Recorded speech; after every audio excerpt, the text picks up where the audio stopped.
Good evening, everyone.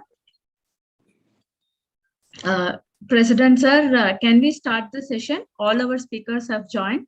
Yes, you confirm with Mr. Sampat Kumar, who is just moderating. A few points before we start the session for a glitch-free webinar. All the participants will be kept in mute, and except for the speakers, co-host, the others will not be able to unmute yourself. Please post any of your questions in the chat that will be taken to the moderator. This session is being recorded for official purposes, and we also go live in YouTube. Thank you. Aishwarya, you can start and go ahead with the meeting.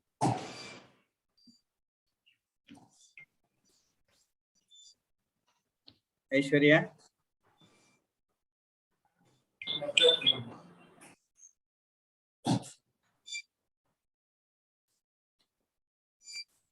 We will start the session with Tamil Taiwan.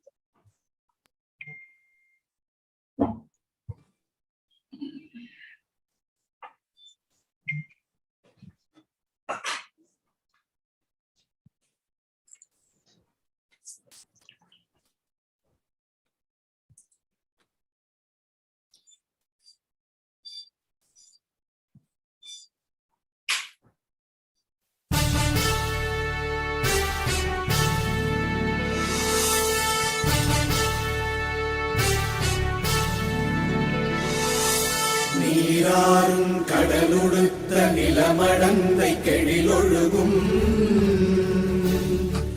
சீராறும் மதனமென திகழ்வரத கண்டனிதில் எக்கணமும் அதில் சிறந்த திராவிடனல் திருநாடும் தக்க சிறு திரை நுதலும் தரித்தனரும் திலகமுமே திலக வாசனை போல் அனைத்துலகும் இன்பமுற எத்திசையும் புகழ் மணக்க இருந்த பெரும் தமிழனங்கே தமிழனங்கே உன் சீரிழமை திறம் வியந்து செயல் மறந்து வாழ்த்துதுமே வாழ்த்துதுமே வாழ்த்துதுமே.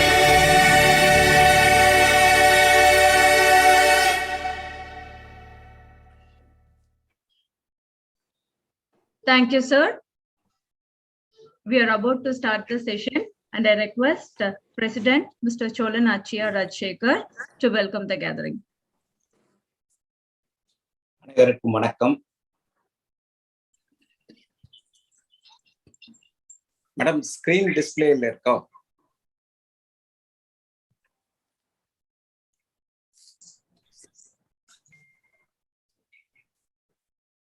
அனைவருக்கும் வணக்கம். மேடம், ஐஸ்வர்யா, கரண்ட் இதுல இருக்கா ஸ்கிரீன்? ஸ்டில் இருக்கா? We are able to see you, sir. Okay, then what? அனைவருக்கும் வணக்கம். On behalf of the Tamil Chamber of Commerce, I welcome all the chief guests and speakers, moderator, and our office bearers, vice president, treasurer, secretary, and others, invitees, and Shasan College students and faculty, and Anna Adarsh College students and faculty for this post-budget analysis meeting.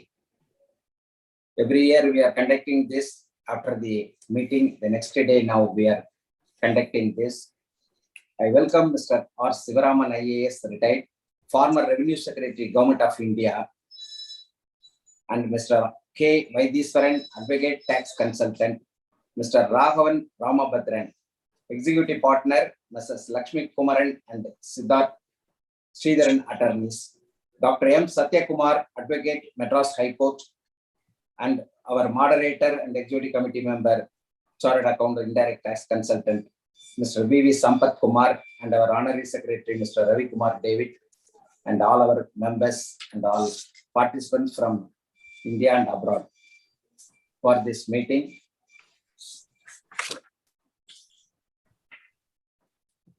Our speakers concerned to give their views on the union budget today.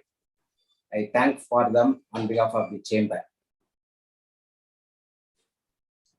Our chamber started by the first finance minister, Thiru R.K. Shanmugam, who presented the first union budget in the year 1947.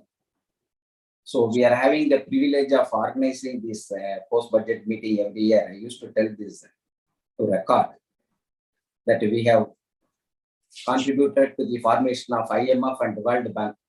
Our guest, Mr. Sivaraman IAS, acted as Executive Director of IMF in Washington. Now coming to this budget,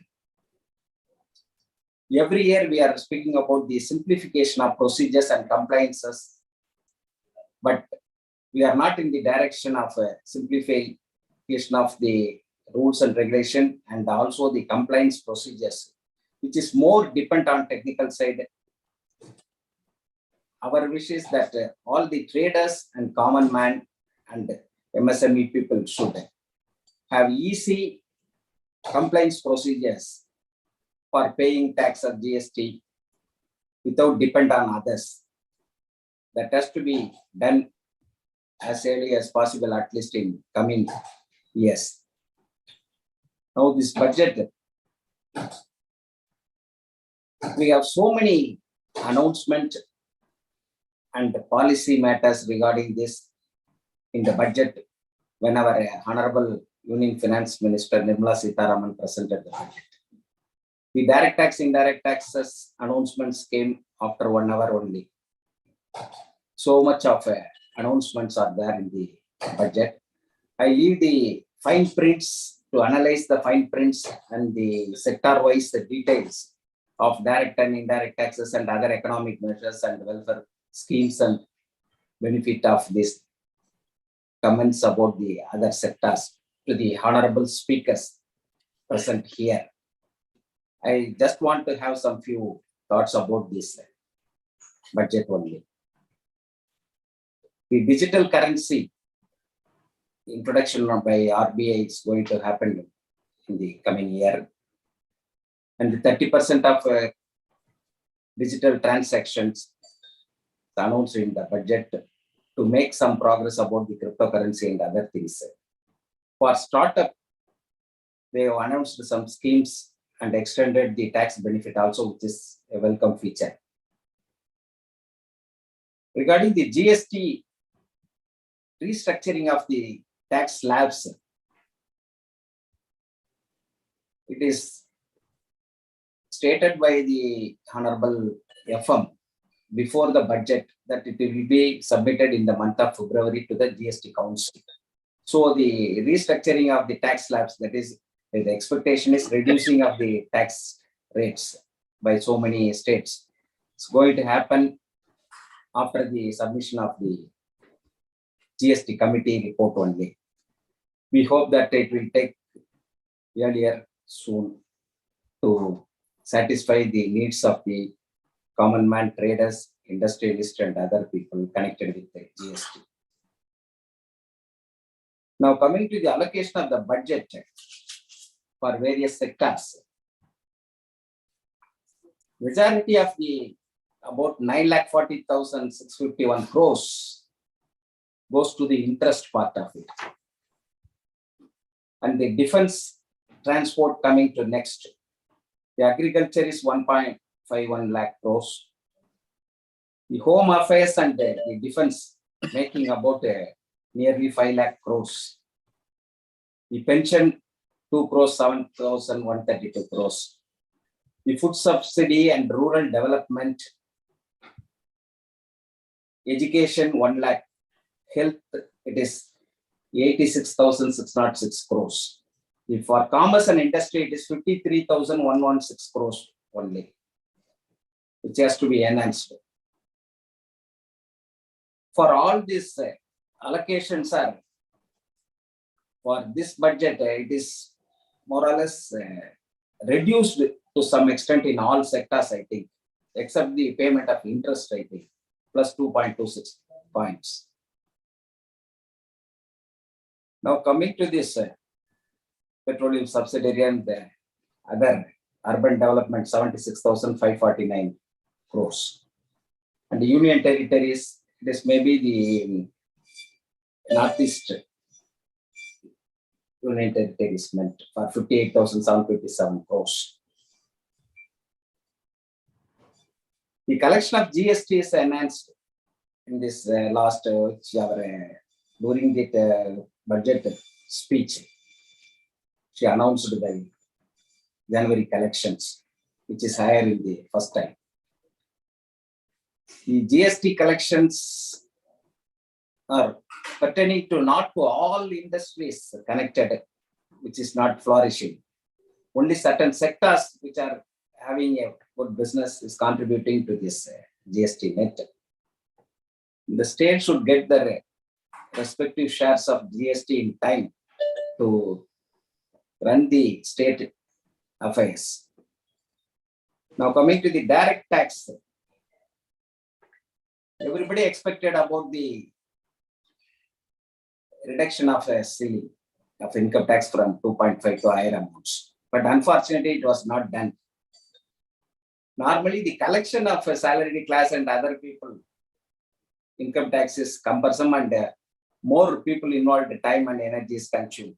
So everybody expected that it will be further hiked, but it has not happened. See, when the economically weaker section get the reservation, the annual salary is put up 8 lakhs or something, I think. When it is considered as 8 lakhs, when the income tax should for 2.5, it should be at least 5 lakhs and more than that in coming years. And regarding the agriculture, on behalf of the Tamil Chamber of Commerce, we recommend that a separate budget should be announced in the coming year for agriculture purpose to solve all the issues which is pertaining for a long years. And the farmers are suffering from climate change and other issues. Our Prime Minister announced so many issues in the abroad during the climate conferences. But unfortunately, nothing in this direction is announced in the budget. The farmers are suffering always, and the minimum support price, there is no clarification or any benefit announcement except that 2.6 lakh crores are allotted to this MSP. There should be a policy for clarification of all the demands by the farmers to have the minimum support price for their products. And one registration, it should be avoided, I think, as far as it is a state connected matter, and the revenue of the state is affected due to the introduction of GST and other things. Now it is again the registration department take the stamp duty and other things. It will be lost to the concerned states. So it has to be revived without introducing this.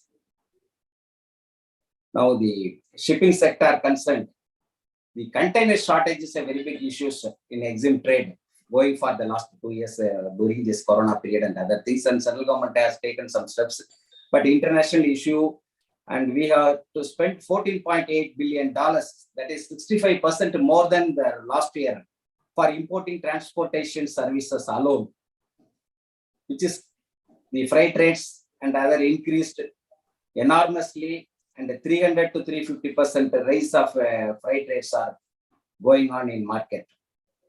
And central government should intervene and take steps to solve this container shortage issues.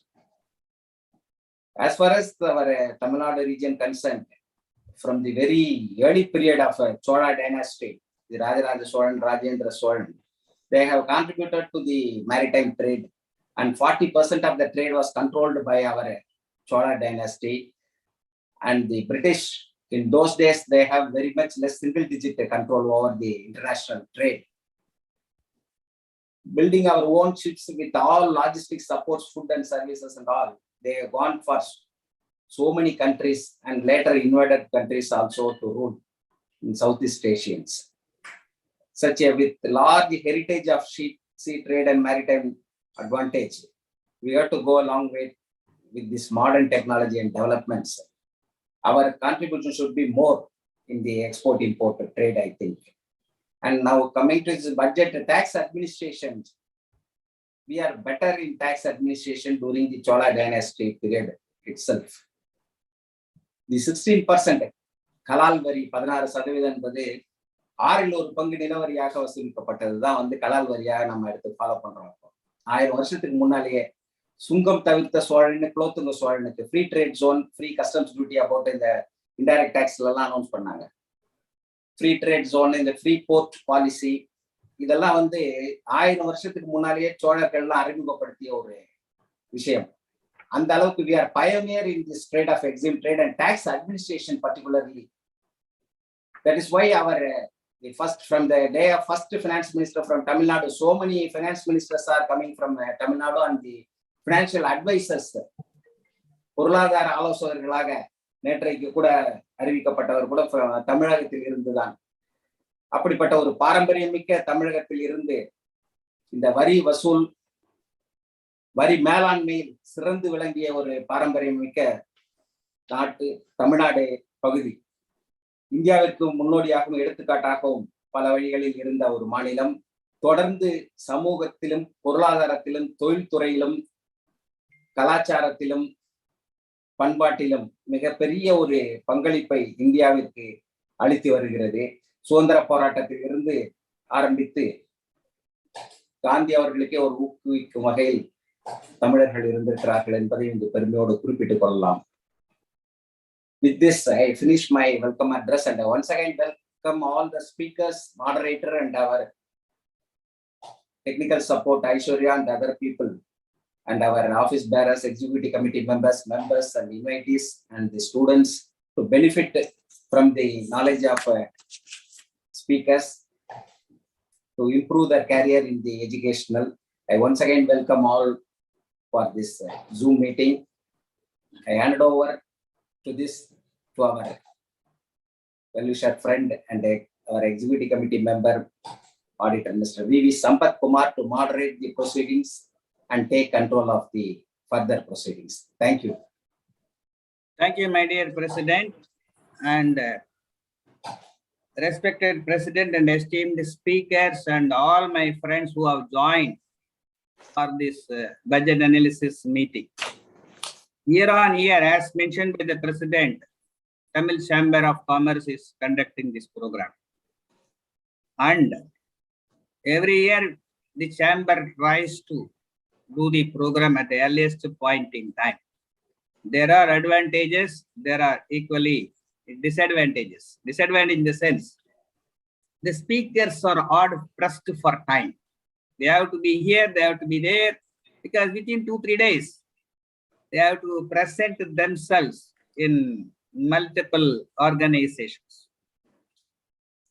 So, keeping that in mind, the experts in the respective field of economic analysis, indirect taxes, direct taxes have joined the room.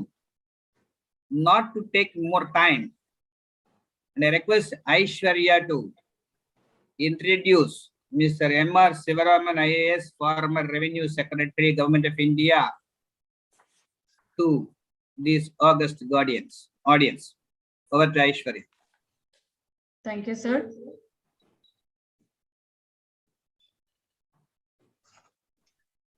Mr. M.R. Sivaraman, IAS retired, is known as the Revenue Secretary, who transformed the excise and customs duty structure of India during its 1994-95 budget. This resulted in a consistent high industrial growth in India, belongs to the batch of 1962 IAS of Madhya Pradesh cadre. Shivaraman was Revenue Secretary of India during the period of Dr. Manmohan Singh as the Finance Minister, and Mr. Shivaraman introduced the PAN in income tax and started the computerization in the functioning of Central Excise and Customs of India. Mr. Shivaraman served as EDIMF in Washington, D.C. with the rank of ambassador to the US during the year 1996 to 1999. He was also appointed by the UN to be one of the first advisors to the newly formed UN Security Council Committee on Counterterrorism, in which he helped the UNSC to prepare the member countries to implement the UN Resolution 1373 passed after the 9/11 attack. He has an LLB from University of Delhi, Bachelor of Commerce from University of Madras, Masters in Commerce from Annamalai University, and ACA from Institute of Chartered Accountants of India. He is an elected fellow of the Aeronautical Society of India and was also honored with a Lifetime Achievement Award by the Aeronautical Society of India. Mr. Shivaraman has published innumerable articles on fiscal and monetary policy issues in books and newspapers. He is a prolific speaker and regularly delivers lectures on various topics relating to indirect taxes. Thank you, sir, for being one of our panelists today. Over to you, Mr. Sambat. Thank you, Aishwarya. Before handing over the mic for the very involved speech of Mr. Shivaraman,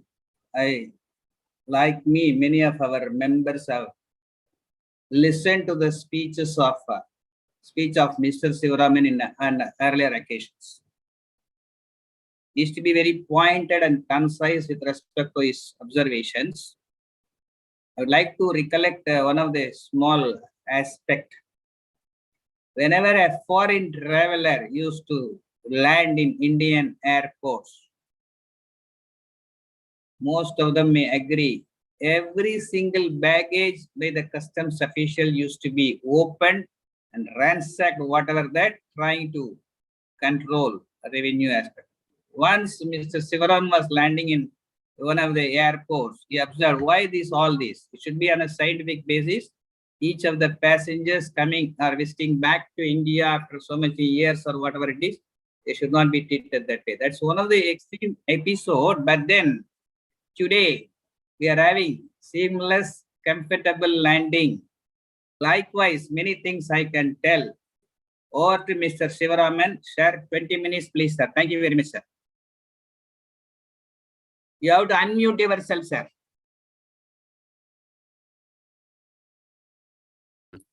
Thank you very much, Mr. Sampat. And Aishwarya, I think some of the qualifications you mentioned were really not correct. It belonged to somebody else. I am a plain MA in economics. Okay, let me start with a budget. This budget is both forward-looking and rooted in the present. And I would call this budget, which is going to transform India in a big way. The other thing is the mystery with which the budget was shrouded is now getting resolved slowly and slowly, because the taxation system of India is getting stabilized. And we don't have any more those secret meetings regarding excess duties, etc., etc. They're all being decided openly by the ministers of state governments. Therefore, in a few more years, what will be seen as the importance of the budget are the economic policies of the government. And they are going to attract attention because India is now in a middle income category, and it has to grow out of this and go upwards so that in a few decades' time, it becomes a developed country. So what has happened in this budget is a continuation of the pump priming, that is the way in which government entered the economy with a huge amount of expenditure is now being continued in the current year also. Why is this so?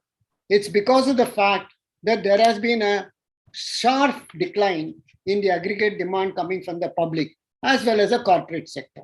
At least in the corporate sector, there have been some investments during this pandemic period, but not to the extent that it should have happened. But as far as the common public is concerned, there is a considerable contraction in demand. That's mainly because all of you know that the incomes decline and some of them really lost their jobs, as we have seen in the case of migrant laborers. Now, this government is going to spend almost 10 lakh crores on capital account. This is actually a phenomenal amount that the government is going to spend. And I wish the expenditure decisions are made very fast so that things can come to the ground. And this can help boost the economy in many ways. One, it can generate employment at the local level because of highways expansion, the number of roads that will be constructed, the irrigation project, the canaling project that will be taken up, and railway project that will be taken up. All these things will generate employment at the local level.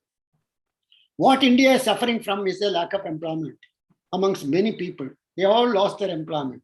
I do not know whether the government is going to conduct a detailed survey on the employment situation in the country today, because that is very important. Now, the government is also spending a huge amount on tap water availability to the rural households. It has spent a lot of money, and I have myself seen tap water becoming available in the number of villages that I am visiting even today. So this, the increase in outlay is almost 30% in the case of sanitation and water supply scheme. So this again will generate employment in the rural areas only. And the SME sector has been given about 6,000 crores, which hopefully will strengthen further the requirements of the sector. The river linkage projects, again, will also provide employment at the local level. And I think it is more or less spread to many of the districts starting from northern India down to south in Kaveri. As far as agriculture is concerned, there is a provision of 1,24,000 crores against 1,18,000 crores last year. There was a complaint by some agriculturists that their budget provision has been reduced. Well, there will be some changes because of last year was a very unusual year when more money was spent on many things. That may not happen in the current year. So the agriculturists should not feel sorry that there has been some minor reduction in certain provisions, but overall the provisions have increased. Now, agriculture is a state subject. So there will be a lot of expenditure from the state governments. So if you add this 1,24,000 crores, the amount being spent by the state governments, will be really an enormous amount of expenditure that will go into the agriculture sector. I want to point out a very major problem, and I wish all of you who are present here, 99% are present here, they listen to it very carefully. Agriculture has 42% of the labor force in this country, 42% of the labor force in this country, and it produces only 16% of the GDP.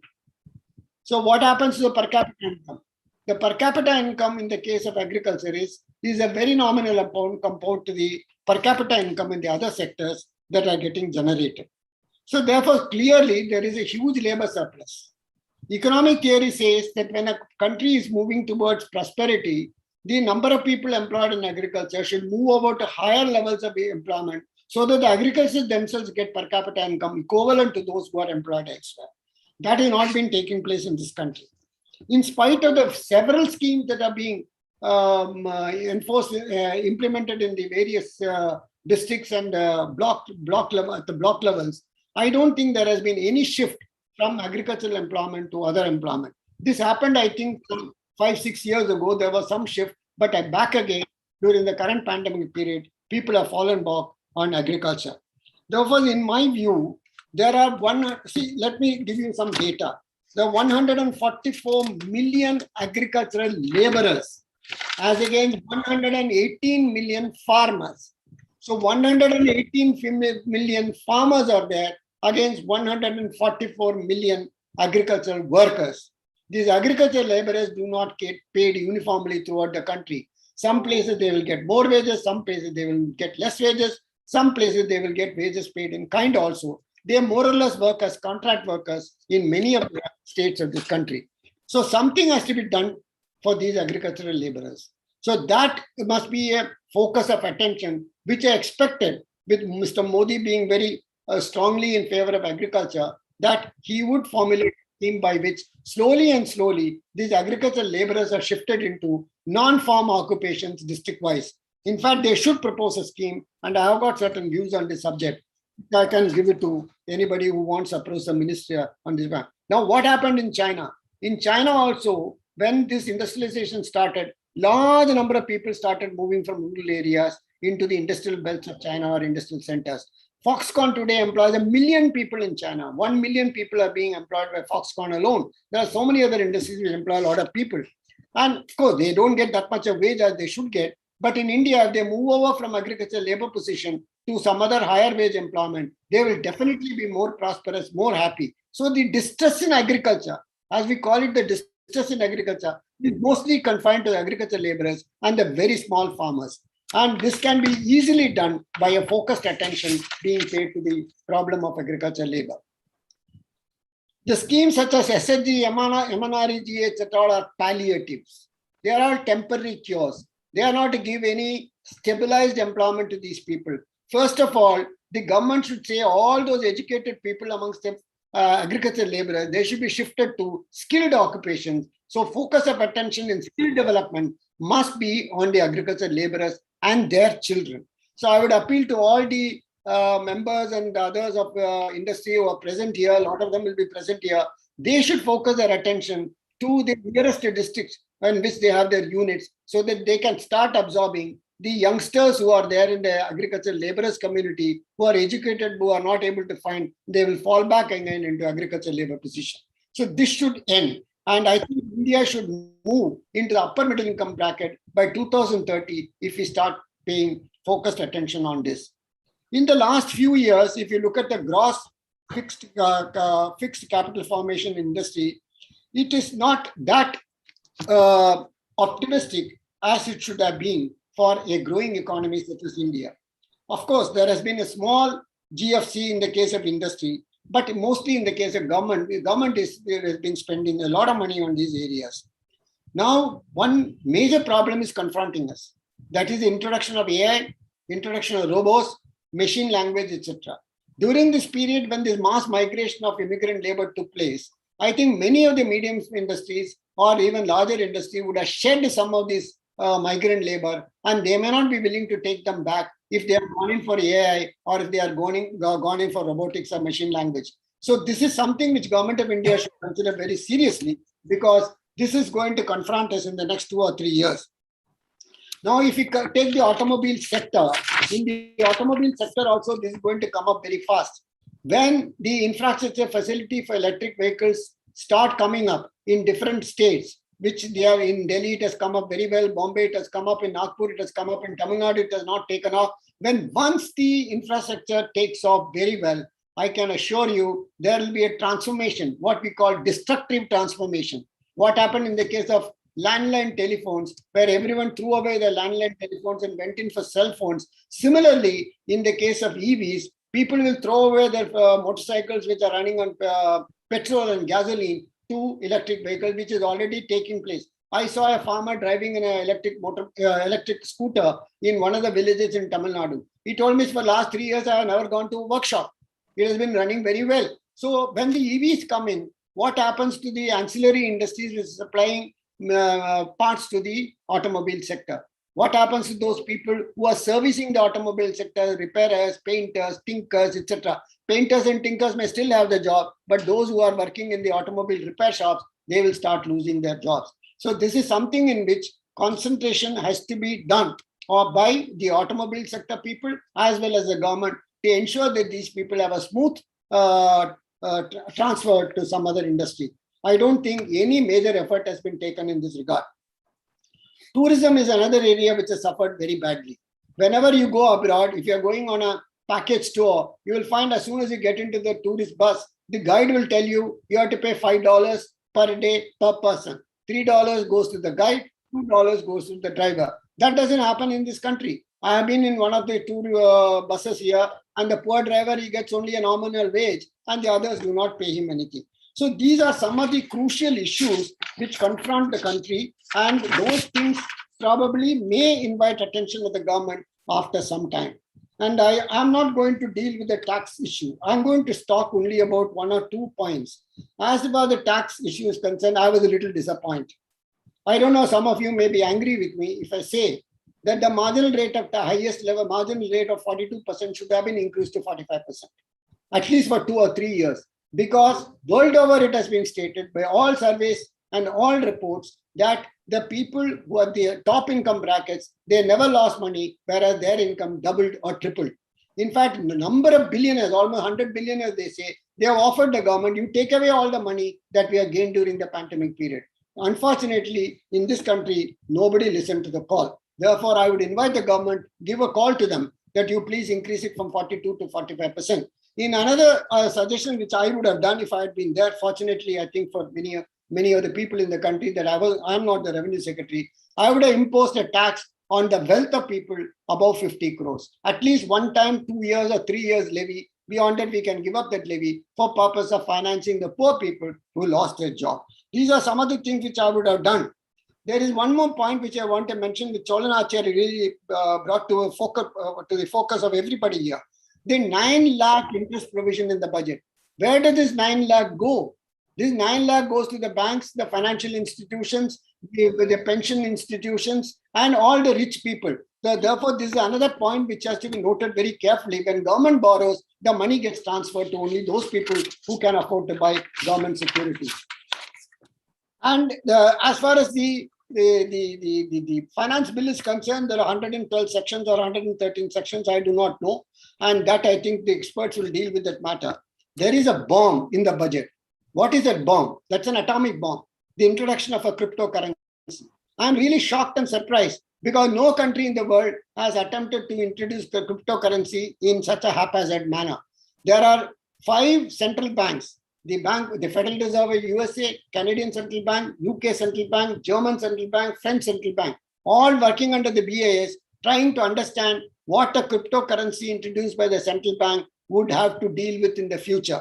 As a simple example, I'll give you. If a Reserve Bank of India or a cryptocurrency is created, why would I keep my deposits in the current account in the banks? I will shift it all to the safety of the Reserve Bank of India, which will never fail, or the government, which is not supposed to fail, which will never fail. Why would I keep it in the bank? It will have a huge impact in the banking community. Similarly, why would I keep all my deposits in savings bank account also, where I may get a nominal income? I would go to a safe haven, which is the cryptocurrency. Secondly, what happens to the money supply? How will there be division between the cryptocurrency and the currency in circulation now? Currency in circulation now is 29 lakh crores, which is only 15 lakh crores in 2015. So there has been no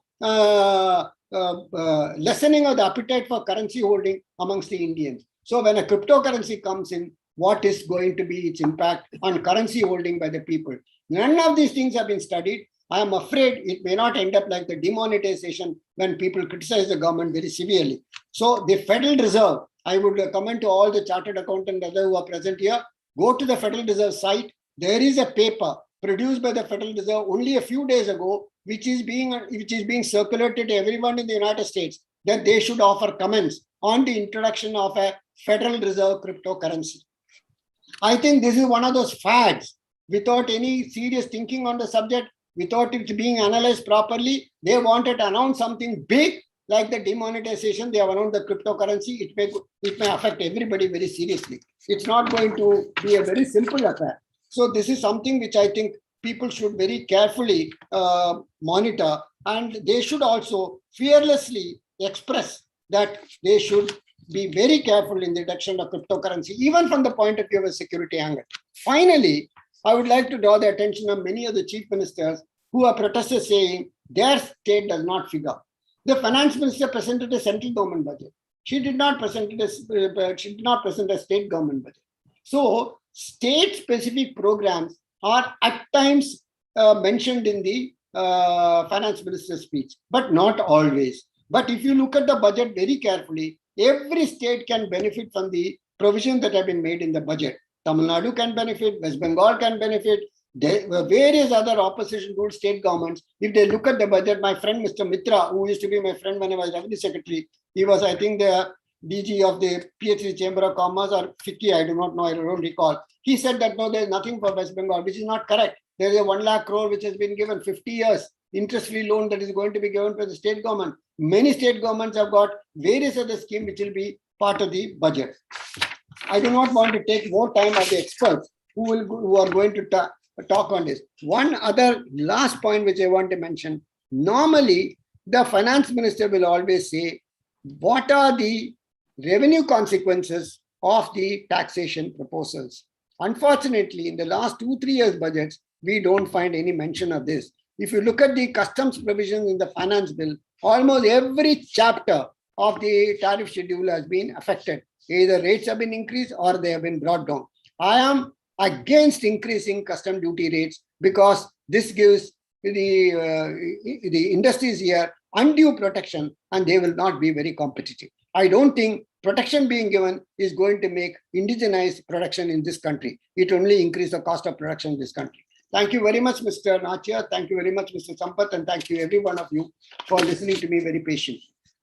Thank you very much, sir. Very nicely touched about the culture. In light vein, our Indian culture used to be in light vein and agriculture. So the impact of the agriculture, distress in agriculture sector, the atom bomb of the introduction of the cryptocurrency and palliative employment and skill development is important, and all the aspects very nicely. Thank you very much for setting the serious tone. And I request now Aishwarya to introduce Mr. Vaidiswaran, advocate. Aishwarya. Yes, sir.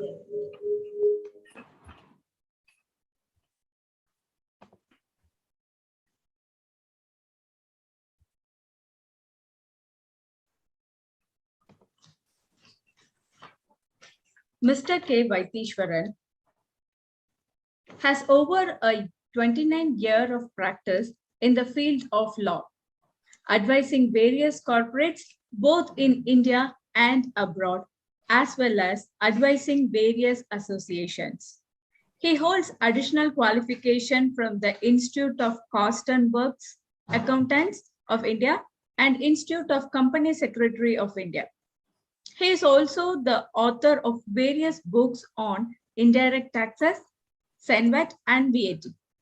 He is also the head of Taxation Committee of Madras Chamber of Commerce and Industry, member of Tamil Nadu Branch Committee, Indo-American Chamber of Commerce, member of Economic Policy Advisory Committee, Confederation of Indian Industry, Southern Region. It is our honor to have you as one of our panelists today, sir. Over to you, Mr. Sampath.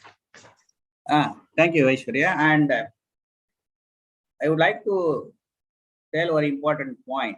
Whenever I listen to Mr. Vaidiswaran's speeches on tax matters, it makes me to understand the same concept from a different perspective. His presentation is always simple, pointed. Over to Mr. Vaidiswaran. Thank you. Good evening, Mr. Choranachar, and sir, my respected good evening to Mr. Sivaraman. Unfortunately, we're not able to meet you in person, but it was such a pleasure to listen to you again. Year on year, I've been hearing you, and as usual, you always have a different perspective, which is missed out in many of the digital and print literature that comes out on the budget. Nice to hear your views on very critical aspects, including some of the things which have been unsaid and some which have been said but not so adequately said. Thanks to Sampath for those nice words, and moving on without wasting much time. A little bit on the budget before I delve into the changes in indirect taxes. Well, Mr. Sivaraman was very right when he talked about the atomic bomb in the context of cryptocurrency. I think somewhere government was caught in a crossfire of not doing anything or doing something about it. So the RBI circular earlier collapsed. The Supreme Court struck down the RBI circular, and there was a discussion about banning cryptocurrency. And then they found that the whole public at large seems to have invested significantly in cryptocurrency, and everybody is into it. So probably they thought they'll do two things: take a slice of it in terms of tax, and also talk about the RBI digital currency. But I'm yet to see the actual details. Maybe just an announcement. We'll have to see the actual details. But they promised that they will issue during 2022-23, which maybe could be a digital version of the fiat. It could be just like another wallet with an RBI blessing, rather than an actual cryptocurrency, because government would not be keen to have two currencies floating around, and that, as Mr. Sivaram rightly pointed out, can create competition and can create much different kind of a chaos. So probably, in fact, somewhere she said, the FM said that will bring down the cost of printing currency. Maybe they are looking at that kind of wallet rather than another official cryptocurrency by itself, but we'll have to see much later as to what exactly happens. And it is surprising that while they talked about so much in terms of the direct tax implications of cryptocurrency, they could have very well amended the CGST Act and covered it adequately. If cryptocurrency is to be taxed at the rate of 30% for income tax person, I'm sure Raghavan would cover all that aspect. But just to give a fleeting idea, if it's going to get taxed for direct tax purposes, then something should have been said about it for indirect tax purposes. If it is a currency, it is not even taxable in indirect tax. If it is commodity, how it is going to be taxed? Or is it perceived as a service? How is it going to be taxed? Or is it only the fees that is involved in the mining that is going to be taxed? So there are so many issues in indirect taxes. Some of them could have been easily addressed when they could have spent so much of time in drafting provisions for direct tax purposes. That apart, let me look at this budget. And one interesting thing which struck me straight is everybody's talking about COVID-19 impact, COVID-19 second wave, business is down, demand is down, sales are not happening, and things like that. But the numbers are completely the opposite. If you look at the CGST collections, the budget estimates was 5,30,000 crores. They revised it to 5,70,000 crores, and they ended up collecting 6,60,000 crores. Now that's huge. See, normally, Sir Sivaram sir would have seen that these three columns are very, very different when it comes to your actual data. So it is normally the first estimate will be very, very high, optimistic. Then the second estimate will be slightly practical. It will come down, and the actuals will be worse, saying that this much only you could collect and we should improve our collections. But this is a difference, complete opposite. We budget estimate was 5,30,000, revised to 5,70,000, ended up like 6,60,000. That's a huge GST collection.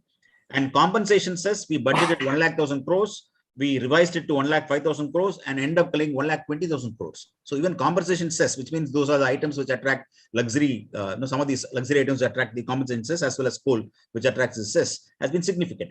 And not to outdo this, the imports have been pretty good. If you look at the customs duty, we had budgeted 1,36,000 crores, revised it to 1,89,000 crores, and collected 2,13,000 crores. So it's a clear growth path, I would say, in terms of indirect taxes collections. So government actually had some decent headroom in the way they probably could have even given a much better tax slab or given benefit for the individuals or the salaried sector. But that was not to be. We just have to live with this what has come today. Interestingly, the budget speech, if you look at, has dealt with how India is going to look at 100 years from now. In fact, sir was talking about how people are likely to move away from the villages. And somewhere I see in the budget a very futuristic thinking of forming a high-level committee to decide and advise as to how to deal with urbanization, with rapid urbanization that's going to happen. Probably other aspects also could be considered after taking into account Mr. Raman's views. Now, duty-wise, sir was right. What is the purpose of increasing customs duties? In fact, you would have seen today and yesterday, there were a lot of memes circulating in the market saying that it is so unfair that the finance minister sees that the umbrella should be subject to a higher rate of duty, whereas diamond should be subject to a lower rate of duty. Now, this is the popular meme that is going on, saying that the poor man's umbrella has become costlier, whereas the rich man's diamond has become cheaper. This is very far from the truth.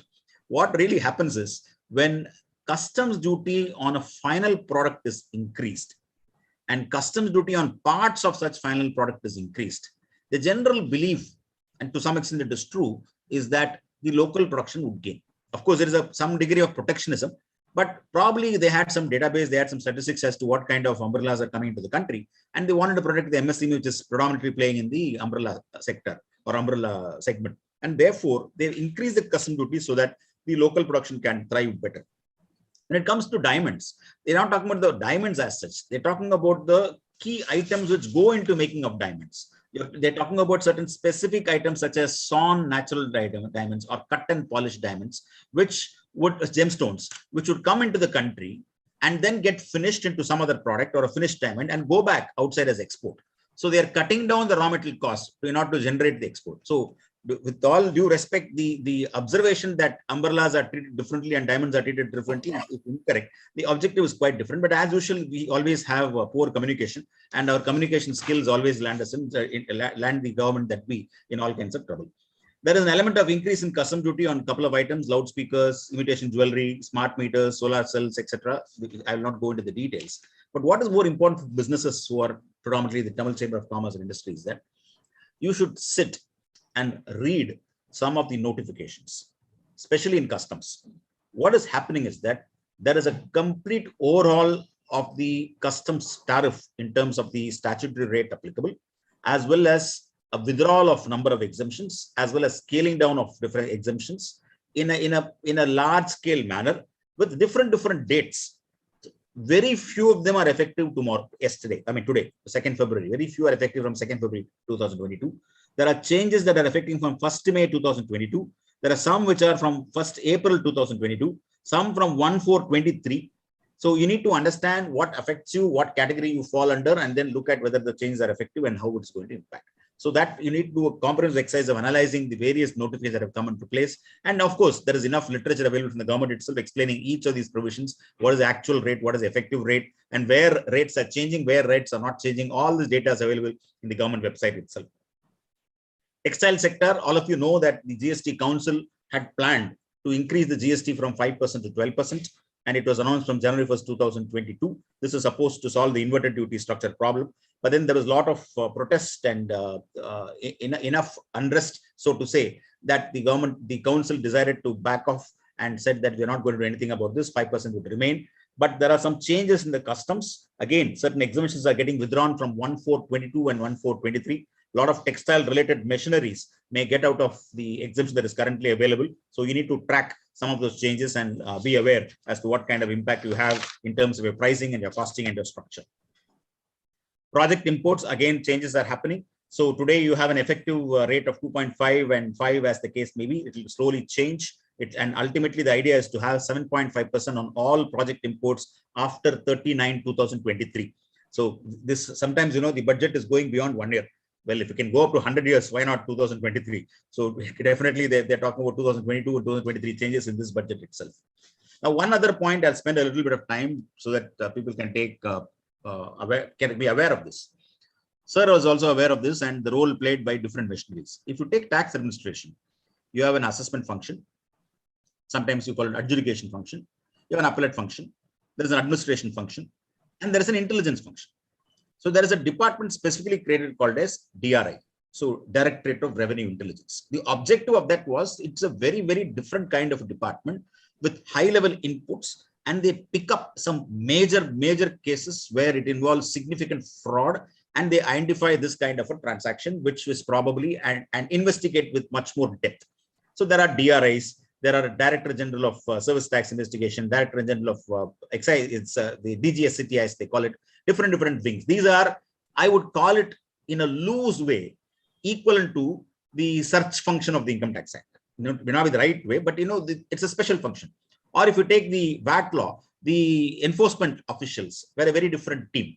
But if you look at the VAT law, how it was implemented, the enforcement will do the investigation, prepare the report, and then send it to the assessing officer. Then the assessing officer would then decide whether this is worthwhile to reopen the assessment and then take up action in accordance with law. But what really happened in customs is that the DRI themselves decided to issue show cause notices. So across the country, DRI investigated customs matters, and it over a period of time, it was just not big matters, every matter. They started looking at every single matter and started issuing show cause notices, which is technically not the function of the DRI. The show cause notice can be issued only by a proper officer of customs under Section 28 of the Customs Act. So when the DRI issued the show cause notices, it all got into different kinds of litigation and landed before the Supreme Court in a famous landmark judgment called as Canon.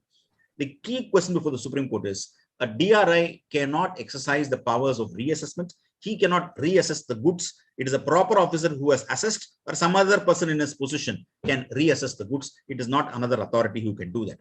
Supreme Court accepted all the arguments and said that the board giving power or board assigning powers or board giving notification specifying that the DRI is also a proper officer is not sufficient, and entire proceedings were quashed. Following Canon judgment, a number of disputes were pending across the country where relief was granted based on Canon or relief was awaited based on the Canon judgment. Now, there is this wonderful appetite amongst the government or the finance, and Mr. Savaraman would know better. He was a revenue secretary. He will know that most of these amendments are suggested by revenue secretaries or bureaucrats, saying that, sir, this judgment has come, we should nullify. I'm sure Mr. Savaraman's period was different. He didn't do all these things. But the last few years is only that they nullify Supreme Court judgment, nullify High Court judgment, nullify tribal judgment, nullify Commissioner Appeal judgment, sometimes nullify opinions also. So they just look around and given this judgment has come, you have to nullify it. And sometimes they go with such glee that they do it retrospectively. I still remember in Income Tax Act, they amended Section 9 in the context of royalty, where they decided to tax what is the amounts paid for satellites. And they did it retrospectively from 1961 when satellites did not exist. So, that is a kind of, obsession they have, that they'll go so far in terms of retrospective amendments. But be that, we'll go as per this particular requirement. They thought that canon should be nullified, but they've done it in a very peculiar way. What they've done is they've said that all the fellows who did not have power, all the authorities who did not have the power shall be deemed to have the power. It has always been conferred that whatever action they've taken is valid. And they've also gone about with the validation amendment through the Finance Bill 2022. When Finance Act 2022 comes into force, on that date, when that act comes into force, whatever proceedings are pending can be decided by various authorities, and there is no violation at all. So canon effective principles have been nullified. But in a way, what has happened is that whatever is already closed based on canon cannot be disturbed. So they're only changing things which are pending. So to some extent, there is a closure as far as other matters are concerned. And in future, there is an indication through another section called 110 A that if another officer investigates, and he may prepare a report, but that report will go back to the concerned authority who originally initiated the proceedings, and only he can reassess or re-adjudicate the matter. I think that makes sense. That makes tremendous sense, because an assessment function and investigation function should not be mixed together. So that is as far as the DRA related provision is concerned. There are changes in customs valuation rules, which only indicates that there seems to be a suspicion that undervaluation is rampant. Now, valuation is an art. Valuation is tremendously subjective. You cannot assume that every transaction is, has to be pegged at the highest possible international price and tax it. There are transaction values for various reasons. You buy at a particular price for reasons. And if you're related parties, there are enough mechanism to investigate whether the relationship has influenced the price. So for non-related parties, it is very unlikely that the transaction value would be influenced by so many other factors. And there are adequate rules in the valuation rules. Rule 12 is adequate to cover such transactions. But they're adding one more category in terms of subjectivity by framing certain rules to the valuation provisions. Now, moving on to GST. As I said, record collections. January itself, the collection is 1,38,000 crores, which is huge, the highest from inception of GST. Now, I spent some time reading the economic survey, and one data struck me. I'm sure Mr. Savaraman would also find it interesting. The data says that gross monthly GST collections have crossed 1 lakh crore mark consistently since July 21, after quickly recovering from a dip in June 21, following the second wave of COVID-19. And GST collections for center is at 61.4% of budget estimates during April to November 2021. 61.4% of budget estimates during April to November. That's a huge number that we are now seeing, that GST seems to take nearly 60% of your budget estimates. Then that means your direct tax has gone down significantly in terms of share of the pie. And that may not be a very good sign, because we all know that indirect taxes are regressive. Indirect tax is always passed on. There is an inflation impact based on that. But looking at this, the obsession of the government is also seen, that the attention of the government also seems to be around GST because of the fact that there is tremendous revenue. And the economic survey says that the improvement is on account of increased tax compliance enabled by various tax administration and policy reforms implemented. Well, partly true, partly not true. Partly true because your business could have grown, your raw material prices would have grown, your final product price would have grown, would have risen higher, and therefore GST would have gone up. That is an easy way of demonstrating this. Definitely there is growth in the business, therefore turnover goes up, GST collection goes up.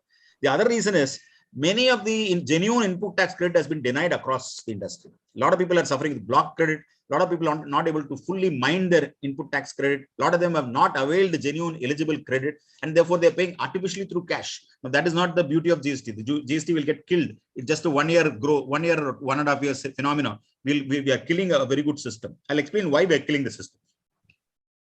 This is a golden goose. And for some reason, we have decided to give the golden goose, we decided to kill it and also bury it. Killing happened through 16(2) AA. by January 1st, 2022. And now burying is also happened through another specific amendment that is coming through this budget. Now, what are they saying? Normally what happens in a business, I'm a businessman. I buy from many vendors. I have 1,000 vendors. Now, what do? I look out for the product. I look out for the quality. I look at a little bit of the vendor profile that will deliver on time so that my production process doesn't get altered. And to some extent, I will see whether my advance will come back or I will lose my money. So I'll do some sample. I'll buy 20 pieces. I'll buy 200 pieces or I'll buy 2,000 pieces, etc. and test it. Now, another reason is I need to check whether he's GST compliant in the sense that he is a registered player. So I look at the website, his number is there, everything is fine. He raises GST invoice, he charges GST, he charges the invoice value of 10 lakhs, GST of 1.8 lakhs. I pay him. I pay him fully. I receive the goods, I do everything. Now, whether that person pays the tax to the government, whose responsibility is this? Should it not be the government's responsibility to go to every SSC who has collected tax and say, hey, you have collected the tax, why have you not paid to the government account? That should be the responsibility of the government to recover the tax from the fellow who has collected tax. But what the law has done is very quickly they wash their hands away from the whole thing and saying that in case that fellow does not pay, we'll come and reverse your credit. So you can't take credit. So my credit availment itself is hopelessly hanging on an auto-populated document that is going to be seen in the portal. There's something called as 2B, which will tell me you can take only this much credit. Sir, I bought for 1 crore. So, okay. I paid 18 lakhs GST. Okay. I actually paid 18 lakhs to the vendors. Okay. 2A, only 60 lakhs of value along with that GST you can take. Which means what? My business will immediately suffer in terms of cash flows. Whatever I cannot take credit goes up in terms of cost. I've paid out, therefore it's my cost. I can't take the credit. When my cost goes up, my pricing goes up. The beauty of GST to eliminate cascading effect has been successfully eliminated through this provision. This entire 16.2 has killed GST in the way we know, has killed input tax rate in the way we know, because the government seems to assume that there could be defaulters, there could be vendors who may not paying tax. We cannot go behind them. We'll go behind the fellow who we know who's the buyer. Now, what will happen practically? The bigger companies or the bigger players, what they will say, they will write a letter saying, henceforth, we will not buy from you unless you give us proof that you have paid the GST. Now you can do this for a certain set of suppliers. You cannot do for all. That material could be critical. That contractor could be critical. That canteen contract could have been appointed by your father or your grandfather. You can't throw him out. Or there could be political reasons why you appoint that contractor. We are living in India where there are so many reasons, compulsive factors where you engage contractors and vendors. Therefore, you are forced to deal with these fellows and you cannot take the input tax credit. Your cost will simply go up. So bigger companies might start saying, I will not buy from this guy. I will not buy from that guy, which will impact MSMEs, will impact smaller vendors, bigger vendors, etc. So you may ask me, sir, is it not their right that they comply? Yes, they should comply. Everybody should comply. But if they don't comply, if they don't pay the tax in time, does not the government collect 18% interest? Does not the government collect late fee in terms of filing of return? So having collected late fee, having collected the tax in the transaction, having collected 18% of the transaction, why should you come and disturb the buyer's or the recipient's credit? Okay, you can say that he should comply with the tax return. If otherwise, it's a huge compliance failure. Now let's look at the system. The system says you cannot upload your return unless you pay the taxes. This doesn't come out in the act, but this comes to the portal. The portal has got a mind of its own. So the portal tells you that unless you pay the tax, you cannot upload the return. So I have 2,000 rupees shortage, cash flow shortage. I'm not able to upload that month's return. Next month, can I file return? No, unless I file the earlier month's return. Next month, I have a 3,000 rupees shortage. 2 months, I don't file my return. I will be blocked in my filing of GSTR1 and my buyer will blacklist me and I can no longer survive. So what are we trying to do? We are trying to look at a particular law and look at a few evaders, and for that, we are going to mess up the entire system. And that is precisely why all chambers should look at this provision seriously and see whether this is going to have an impact on business. This will ultimately have an impact on the government's revenues itself, because you can't kill businesses all the time. You need businesses to thrive. You need businesses to grow. So my humble submission is that this 16.2 amendment that has come through this budget in the form of an auto-populated GSTR to be as the only way you can get ITC is not the right way forward. No country in the world has got this kind of a system. No GST has got this kind of system. Excise duty regime, which survived for nearly 60 plus years, never had this system. VAT did not have the system. Service tax did not have the system. So why should we just completely reinvent everything when things are going good? Why should we disturb? It's an important question. The other aspect which I withdraw, all the amendments are centric around this: removing of matching of credit, amendment of 38, amendment of 39, amendment of 41, deletion of 43A. All these are centered around this. Time limits have been reasonably improved as far as section 34 and 16.4 is concerned. They moved to November 30th. One important amendment which is good, which is welcome, is that in the context of interest under section 53, there was always this issue that if I avail input tax credit erroneously or by mistake, should there be an interest when I don't use it? See, what is credit? It's an accounting entry. When does loss happen? When I use the credit and government is deprived of some taxes, or I get the refund out of that. So, and utilize becomes very important. So that concept has been firmly understood. Law has been amended retrospectively, saying that only if the incorrect credit has been utilized and government has lost some revenue, then interest will come, and that to 18%. They've now retrospectively said 18%, which is in my view a very good amendment, a very welcome amendment. The other amendment, as I talked about, needs to be revisited and looked at it differently. And last but not the least, there is a retrospective exemption as far as alcoholic liquor license is concerned, because what happens is that you pay a license fee for getting for operating in the alcohol business, and this license fee you pay to the government. So there is a specific provision which says reverse charge mechanism will apply when government provides service. So there is a notification that says that when a government provides the service of providing a license, or when you pay a license fee to the government, it is neither supply of goods nor supply of services, and therefore there is no question of GST of this transaction. It's unfortunate that they are confining only to this. There are so many other show cause notice for factory licenses, consent fee for pollution control board. All of them should not be taxed at all. A government which collects a license fee for certain mandatory provisions of the Act should not be perceived as providing a service. But unfortunately, those disputes still continue. So these are some of my thoughts as far as the indirect tax proposals in the budget. Tamil Chamber of Commerce and myself have a long connection. Every budget, they do not fail from calling me, and I thank the chamber for that, and Mr. Choranachar. And each year, they always have a galaxy of speakers. Unfortunately, I will not be able to stick on and listen to my other speakers, co-speakers, because I'm getting to the institute seminar next immediately. So thanks, Sampath, for giving me the opportunity to speak earlier, and thank you all. Thank you, Mr. Vaiteswaran. It's nice that the time aspect that has been given for a huge kind of thing that has to be shared is very limited, but you have done a great analysis within the given time, and the collection is going up, which is not normally the case with respect to budget estimate, revised, and actual. That has been very nicely pointed out. As mentioned by Mr. Sivaraman, the impact of any change that has not been quantumized at all for the past few years. That's very, very important. And the DRI taking the step of issuing the SEN and other things, everything, and the principle, Canon's principle has been nullified by this particular proposal or whatever that, and project export increase, and the textiles have to be taxed at a higher rate in the structured way, and very nicely touched about all the aspects. Thank you very much. We've taken a little more time amidst your other commitment you have joined. It is not Tamil Chamber has got a soft corner or the respect for you. Every time you responded also, that is also equally important. Thank you very much, Mr. Vaiteswaran, for joining us. Thank you very much. Thank you. And let us move, thank you very much. Let us move further. I request Aishwarya to introduce Mr. Raghavan Ramabhadran. Aishwarya. Thank you, sir. I request Raghavan sir to switch on his video. Thank you, sir.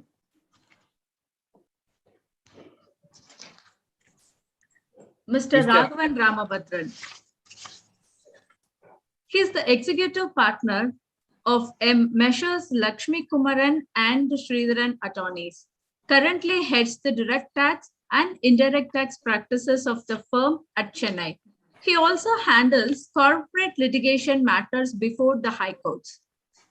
Mr. Raghavan Ramabhadran has worked extensively in both advisory and litigation verticals of the firm during the past 15 years, and also have led teams in conducting tax compliances review and GST implementation studies for many Navratna companies and Fortune 500 companies.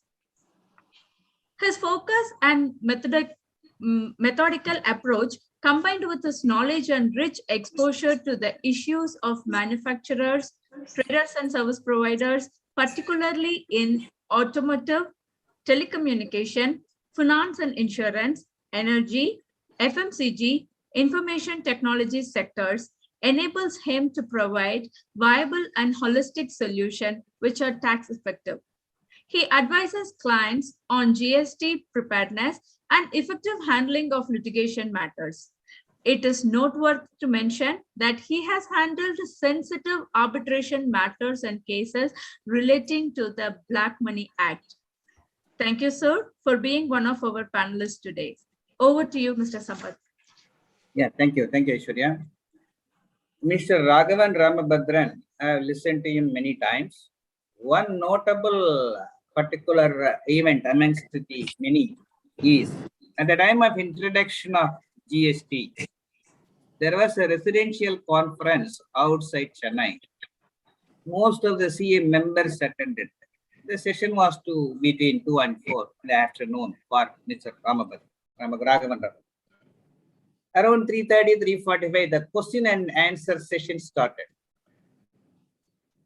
Believe me, my friends, the question discussion went up to 8 o'clock. Raghavan was unrelented in giving minute, pointed reply to, because the anxiety of the professional brothers was too much, and he shared his knowledge. Over to Raghavan Ramabhadran to share today also the minute aspects with respect to income tax proposals of the budget. Raghavan Ramabhadran. Thank you. Thank you very much, sir. I really thank the earlier speakers also, because I could get a completely different and important perspective with respect to the various amendments in the budget. And of course, Mr. Vaidiswaran, in his usual style, he was explaining about GST. Thank you very much, Sampath, sir. I'm sure I'm not going to say anything different from what you already know in all these subjects. So I will keep myself controlled, because I know I'm talking before an audience who are quite knowledgeable.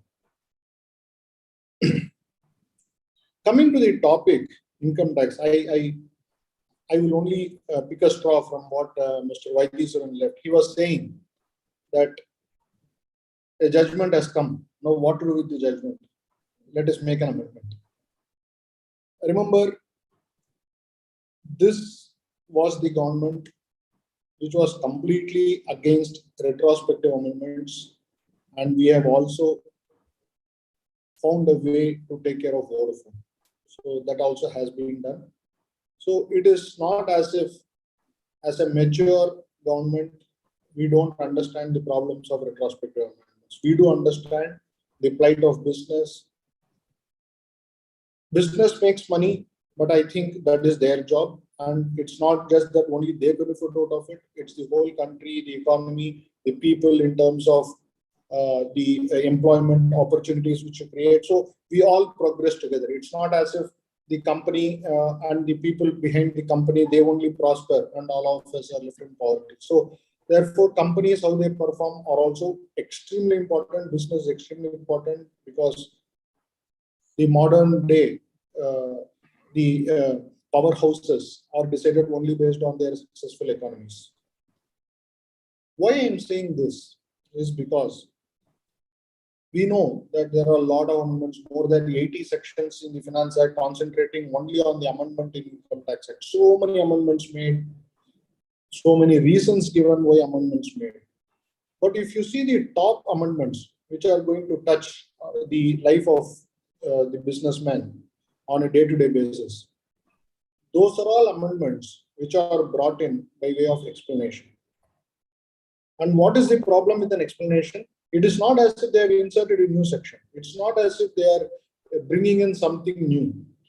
According to the government, the explanation is given only to give you more clarity. According to the government, they are not bringing in anything new. It's all already known. You already know it. I'm only saying for the sake of it. And all these explanations are couched in a language which implies retrospectivity. It says that it is hereby clarified. It is not hereby declared. It is not brought in for the first time. It is all the explanations which are brought in say it is hereby clarified. And further, they go on to say that whatever is the thing which I am going to say with respect to the explanation. These are always deemed to have been there in the statute. So if you see what the provision says this amendment is effective from assessment year 22-23. Seeing that, you and I will think, okay, the amendment is effective from 22-23. So on paper it is prospective. Absolutely fine. But if you see what that amendment is, the explanation is inserted. That explanation says I am only clarifying and it is deemed to have been always the position.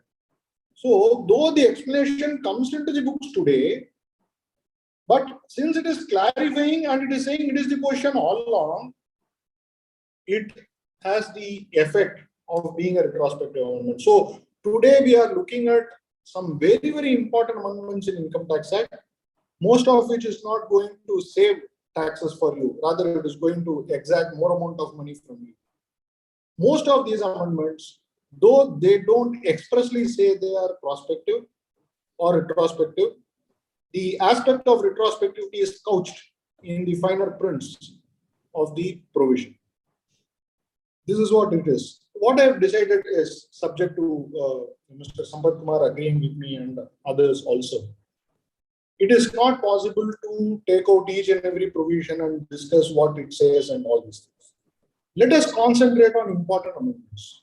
And I have identified 5 amendments which are extremely crucial. We will concentrate on these 5 amendments and what it actually says. There are other amendments, but those are not applicable for all industries. What I'm going to discuss is going to affect all business men.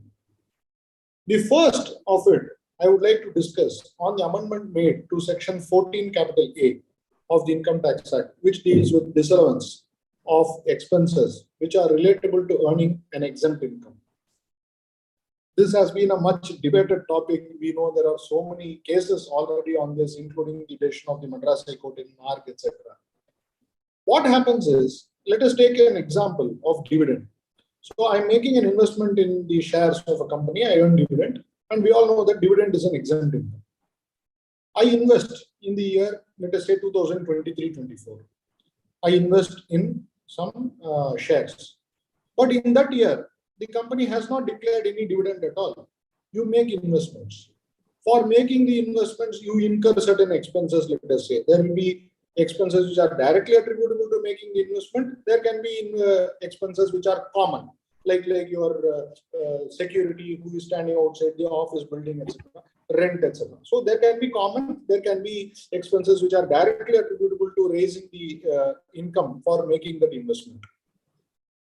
So there are expenses usually claim as allowance in your profit and loss account, no difficulty. But in that year, you have not earned a dividend at all. If you go through section 14A, 14A says, if there is any expense which has resulted in earning an income, which is an exempt income, since income is not taxable, the expense will also be disallowed. So it presupposes that you should have earned an exempt income. In a situation where you invested, but you never earned an exempt income because in that year no dividend was declared, you will not disallow any expense. You will claim all these expenses. This is our normal understanding. Because there is no exempt income, therefore there is no disallowance of expenses. The amendment, which is slated to be effective from assessment year 23-24, which means it is effective from 1/4/2022, the financial year starting 1/4/2022. It says, if you make an investment and that investment has not resulted in an exempted income for this year, zero exempt income for this year, but in future, some year, if you have earned a dividend, because in future you have earned a dividend, today the expense will be disallowed.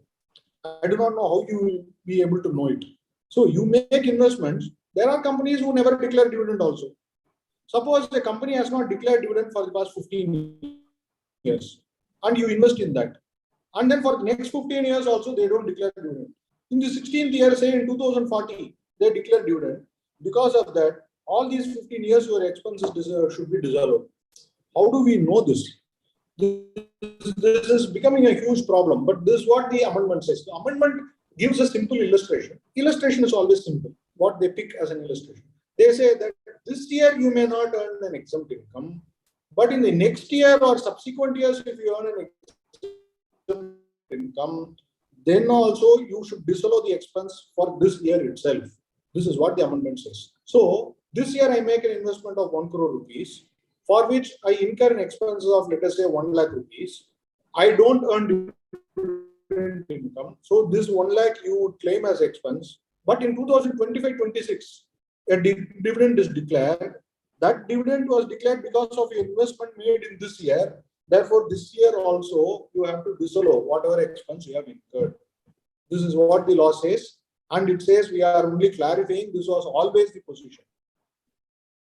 Now, this is clear. Whether we like it or not, this is what the law is. Now, I will ask one question. What will happen, suppose, if I invest this year, but I earn an exempt income also? I spent, let us say, 2 lakhs for making investment. 2 lakhs I spent as expenses. And this year I got a dividend of 1,000 rupees. It is not as if I didn't earn a dividend at all. I earned exempt income. Let us say I earned 1,000 rupees. I spent 2 lakhs. What should I do? Because you earned 1,000 exempt, will you have to disallow 2 lakh rupees as expenses? These expenses you will not be eligible at all. Madras High Court considered this very issue in March. Division bench of Madras High Court said it is irrational to think that the disallowance is more than the exempt income itself. If the exempt income is only 1,000 rupees, how can disallowance be for 2 lakh rupees?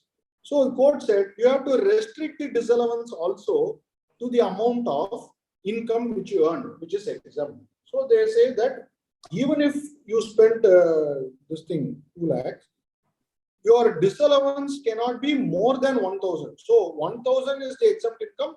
Okay, out of 2 lakhs, 1,000 you disallow. But 1.99 lakhs cannot be disallowed. That you will claim. The question that remains is, what will happen to this judgment? So dividend is an example. You all know as an exempt income. These days, dividend is taxable. I'm just giving as an example. So what will happen now? What will happen to this Madras High Court decision? Will this explanation wipe off the effect of the Madras High Court decision or not is a question. According to me, it will not. Madras High Court decision will still remain because explanation applies only to a situation where you have not earned an exempt income. Madras High Court applies to a situation where you have earned exempt income, but your exempt income is less than the expenses which you have claimed as allowance. So therefore, Madras High Court will still apply. But this question now comes up. This is what amendment to section 14A means. As I said, though it is said to be effective from assessment to year 23-24, this is going to result in a lot of confusion because the explanation says they are only clarifying it, and it is always deemed to be there in the Act. The next amendment I wish to deal with is the allowance under section 40 small a Roman 2, 48. This is relating to cess. We all know that any tax on income cannot be claimed as expenses. The provision 48.2 always use the word taxes. The question that arose was, since the year 2004, education cess is being levied. And we all know as a concept, tax is different from cess or surcharge. There was a lot of confusion on whether cess can be claimed as expense or not. It is the argument of the assessees that section has to be read strictly. Section only says taxes. Section never said cess. Therefore, tax cannot be allowed. Cess can be claimed as expense. This is the, in fact, few judgments also found favor. There is a Rajasthan High Court decision also. They in fact refer to the bill which was introduced initially and all. Initially in the bill, it said cess, tax, both will be disallowed. It said cess. But later on when the act was passed, cess was removed, only tax was there. So relying on this, it was held by the various courts that in the bill when they talk about cess and tax separately, and when the act came, they only said tax. That means cess can be allowed as expense. You cannot disallow cess. This was the judgment. But later on, a tribunal disagreed with all these high courts, and it will look very, very interesting. How can a tribunal disagree with high courts? The tribunal relied on a decision of the Supreme Court in the case of K. Srinivasan and then said all the high court orders are per incurium. That is, they were all passed without taking into consideration a precedent applicable on the point, and said that I will not follow that. And it was also said that in the bill, when they talk about cess, they are not talking about cess under income tax, because those were prior to 2005. Income tax cess came only from 2005. So their cess means the state cess and all which was levied during that point of time. Therefore, all these decisions will not apply. We will say that cess is also a tax on income. Therefore, it should also be disallowed. You cannot claim deduction. The government very much liked this judgment, and they have given statutory blessing to this principle laid down by the tribunal. Now the amendment, again an explanation, and it says that cess will be treated at par with taxes. Therefore, you cannot claim cess as deduction. It will not be allowed. And this amendment, though inserted by way of an explanation, this has been made retrospective, effective from assessment year 2005-06 onwards. Why 5-6? Because education cess was first introduced in 2004, financial year 2004. Therefore, assessment year 5-6. Therefore, since inception of education cess, later on secondary education cess, etc., the position of law that prevails today is you cannot claim it as expenses. If there are any assessments which are open, which is pending, etc., in all those things, if you have claimed deduction towards cess, now we have no case to argue on that. This is what this amendment is all about. The next amendment I would deal with is again an explanation, again made effective from prospectively from assessment year 2022-23, but the explanation says it is for clarifying and it is deemed to have been always there. The section I'm talking about is section 37. In section 37, we all know that if there is an expense which we have claimed, but if that expense is for any illegal purpose, etc., then you cannot claim deduction of that expenses from your income because it is for illegal purpose, etc.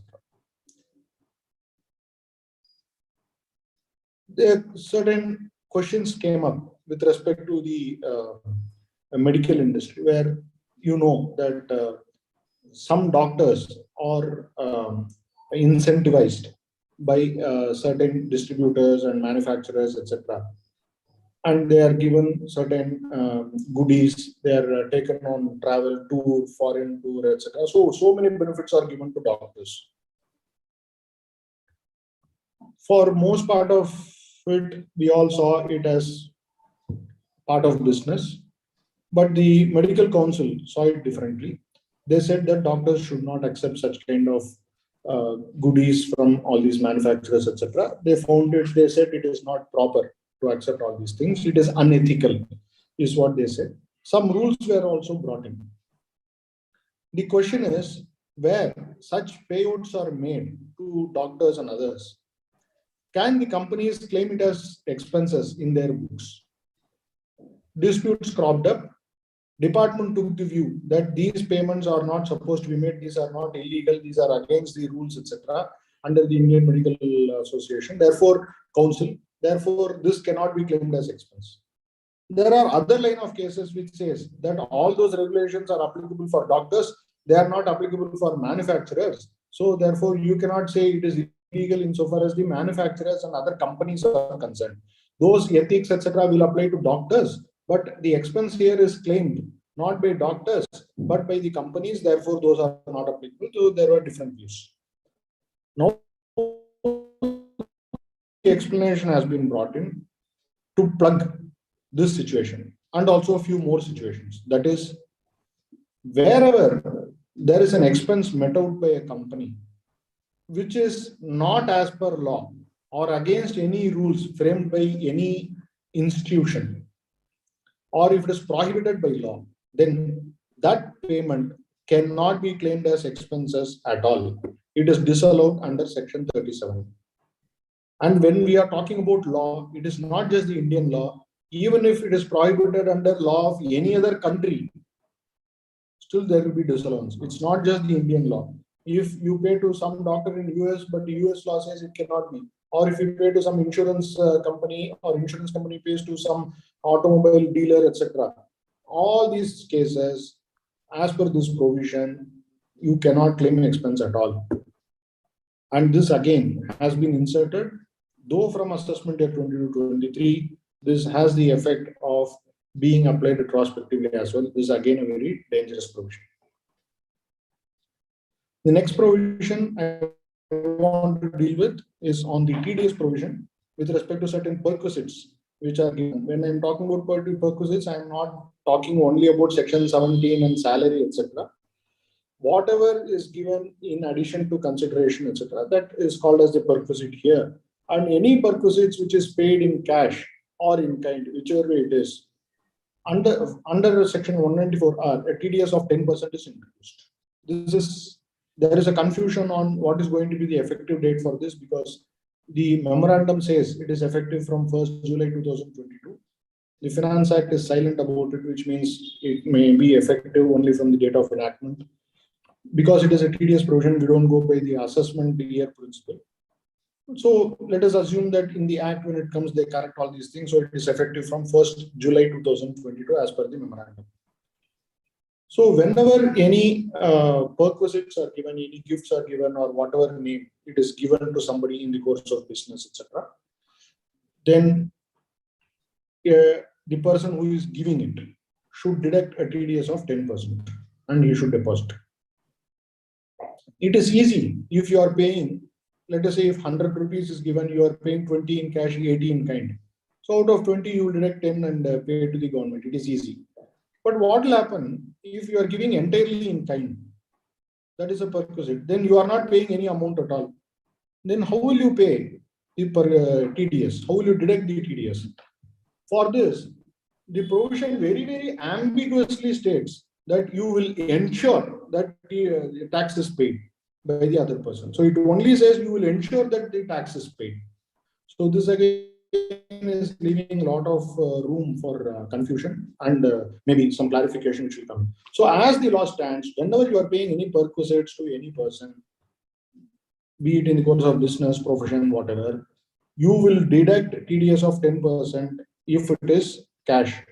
If you don't have enough cash payment of 10% to deduct, then if it is given in kind, then you will ensure that the other person pays tax on this.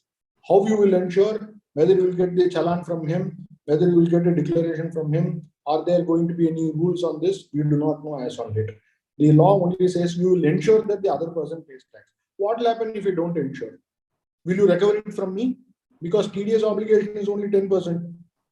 If the tax slab for him is 30%, will you recover from me? How will you ensure? There are cases which says if there is a stipulation in the contract, in the Act, if there is an obligation cast on you under the Act, but that obligation does not come with consequences, what will happen in case you don't do it? If it does not give away any consequences, then that obligation itself is not right. You don't need to be serious about the obligation. There are cases like this. So can I say that you only say, I ensure, I try to ensure, I cannot. What will you do? There is no consequence provided under the Act. Therefore, even if you don't ensure, nothing will happen. Those kind of disputes are going to arise. So this is another important amendment. The last and important amendment which I want to discuss is, I have reserved it for the last because I know it's very interesting. This is on the virtual digital currency, which my earlier speakers have also spoken about.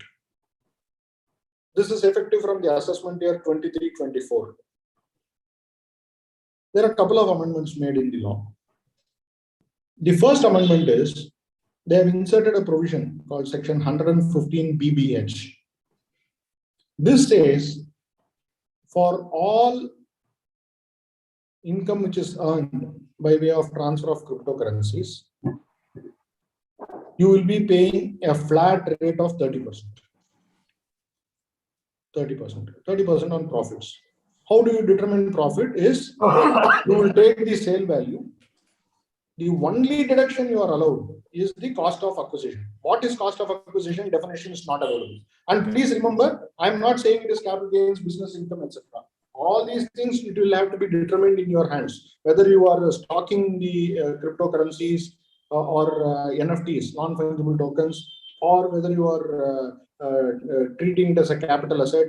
So all these things will decide whether it is business income or capital gains, etc. So all those normal rules will apply. But whichever head of income it is, whatever it may be the characterization of it, so long as you have earned out of sale of cryptocurrencies or non-fungible tokens, there is a flat rate of income tax of 30% on you, and that rate will be applied on the sale value minus cost of acquisition.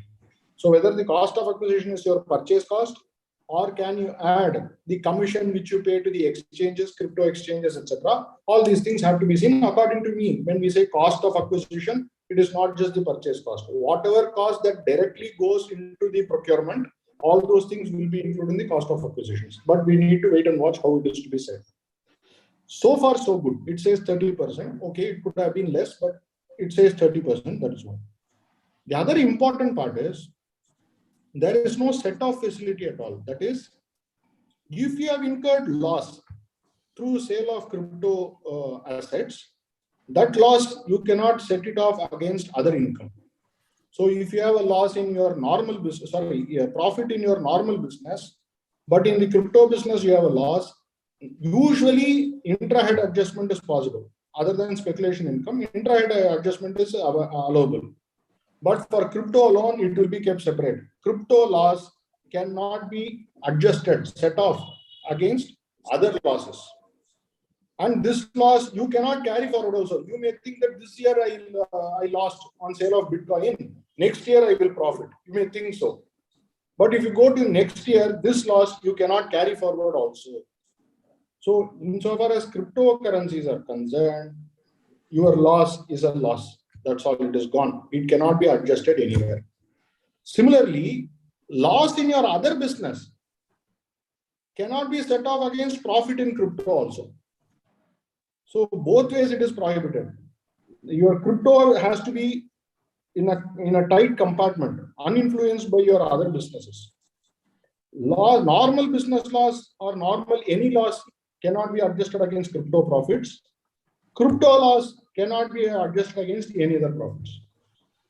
In fact, there is a question whether within crypto can I adjust loss, Bitcoin profit versus Ethereum loss. That also can you adjust? That itself is $1 million question. If you read the provision, there seems to be some confusion whether you have to see it on a transaction basis or you have to draw up for the whole year and then find out whatever is the total profit. I am more inclined to say that within crypto assets, it is still possible because it is not a set-off asset. Set-off is only prohibited. Carry forward is prohibited. But when you draw up your profit and loss, what you ultimately arrive at is only the profit or loss. So that is not called a set-off. So all those things are possible because if we doubt that, then even Bitcoin loss in one transaction versus Bitcoin profit in another transaction, whether that adjustment itself will be possible, all those questions will come. To my mind, there is no law which has clarified this. To my mind, that is not a problem. Within crypto, you can adjust, but your crypto is insulated from your other losses and profits. You cannot adjust against that. This is one set of provision. The other set of provision is a TDS obligation. If you are a buyer of crypto, you are making payment, and this is effective from 1st July 2022. If you are making payment for purchase of crypto to a resident, then you have to deduct a TDS of 1%. According to me, this is going to be a huge problem because as it happens today, you do not know from whom you bought crypto. You are purchasing Bitcoin, you know that Bitcoin has come to your wallet or it has come to your blockchain address, but you never know from whom you bought. Suppose you are transacting through an exchange like a Zepay or Bazirex, some Binance or whichever exchange you transact in. These exchanges ask you to finish the KYC. So therefore the exchange knows that you are there, you exist as a person. Similarly, whoever sells, their KYC is also there. But as a person, you will not know from whom you purchased. Right? So, in fact, when it came to the similar thing happens in electricity exchanges also, but there the law has separately taken care of that. But because of this problem, now there will be a greater onus on the exchanges to disclose to you from whom you are purchasing. So there are a lot of compliances which the crypto exchanges have to do. Another problem is on the very same transaction when it is done through crypto exchange, section 194(o) says the crypto exchange has to deduct TDS.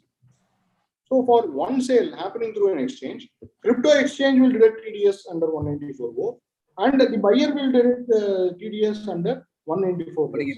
So the problem will arise as to which one will prevail, whether both should be done, etc.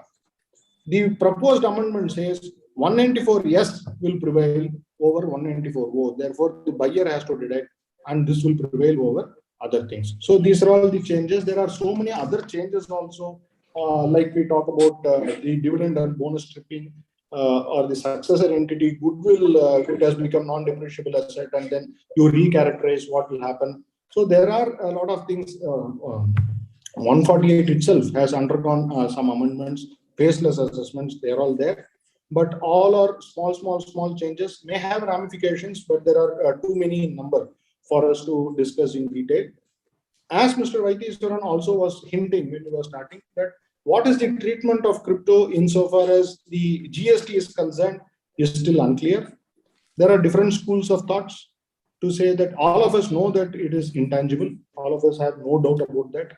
But how will you determine the situs, where a Bitcoin resides or where a crypto currency or an NFT resides? How will you decide the locus of all these things? Whether it is an actionable claim, whether it is money, all these questions will come. Maybe money we will be able to answer, barring the central bank digital currency, which is supposed to come. Maybe that will amount to money, but all private currencies, whether it is money or not, all those questions will be made. The government has clarified. In fact, the finance minister has also spoken saying that we are trying to tax it. Doesn't mean that we have legitimized the crypto. So that is what is said. So therefore, the RBI will still have to discuss and say whether they are going to legitimize or not. Even smuggling is liable to income tax. Doesn't mean that government has blessed smuggling. So therefore, insofar as income tax is concerned, it only deals with the treatment of the income without talking about the legitimacy of the transaction. So therefore, all those things will have to wait for us to see how it pans out with the regulatory authorities. I'm seeing Satya is already ready for his next session. Yes, so I will yes, not sir. take Yes, more sir. time. Yes, sir. Thank you very much, sir. Thank you. I will stop here for the time being. Thank you very much, Tamil Chambers. As usual, you have been a very good host. Thank you, Mr. Sampath Kumar, for moderating this. Thank you very much. Thank you, Mr. Raghavan Raghamatran. Very nicely highlighted about the 5 of the selective provision by way of indirect route of an explanation route, how the retrospective has been couched into a encapsulated into a model that has been nicely addressed by you. Not to take more time, and I request Aishwarya to introduce Satya.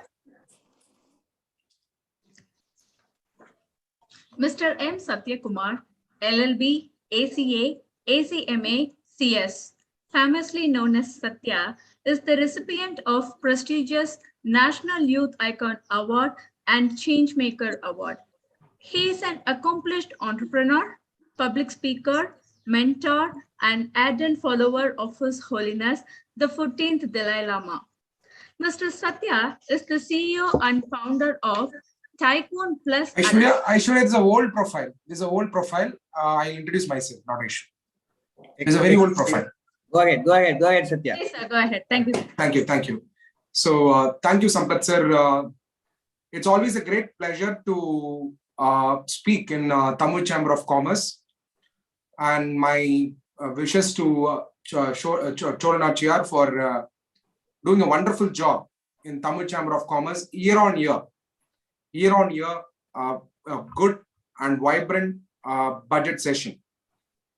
And I also congratulate all the members and torch bearers of Tamil Chamber of Commerce. I receive the magazine every month and I can see the activities, what Tamil Chamber of Commerce is doing. In fact, across the world, I would say. And the participation of the president in various programs and taking the vision of Tamil and Tamil Nadu through industry and trade and service. Thank you for this wonderful opportunity. I also thank Mr. CA VV Sampath Kumar sir for doing an excellent job of moderation. To introduce myself, I am now practiced as advocate in the areas of taxation, and I represent before the authorities on Benami Properties Issue Adjudicating Authority and Prevention of Money Laundering and GST and tax matters.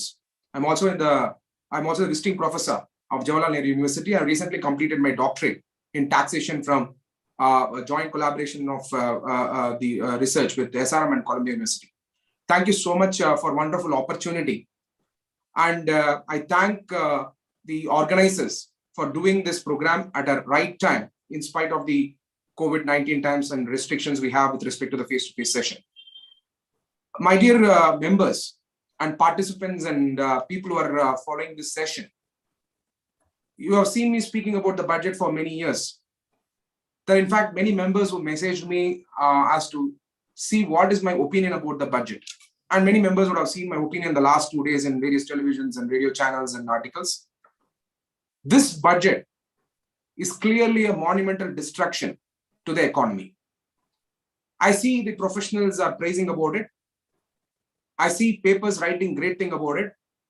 Industry people always praising the budget, whether it is the previous government or the present government, even they will praise the next budget also. But we need to be critical. We need to see what is in store, what should be done, what is the urgent need of the economy. The urgent need of the economy, I can see the GDP numbers being 9.2%, which has been provided in the speech of the Honorable Finance Minister. Honorable Prime Minister also has said it is a progressive budget. These jargons are fine. But what does India need today? And what are the proposals that are there in the budget papers? And everybody here will accept with me that today the greatest problem is the creation of employment opportunity.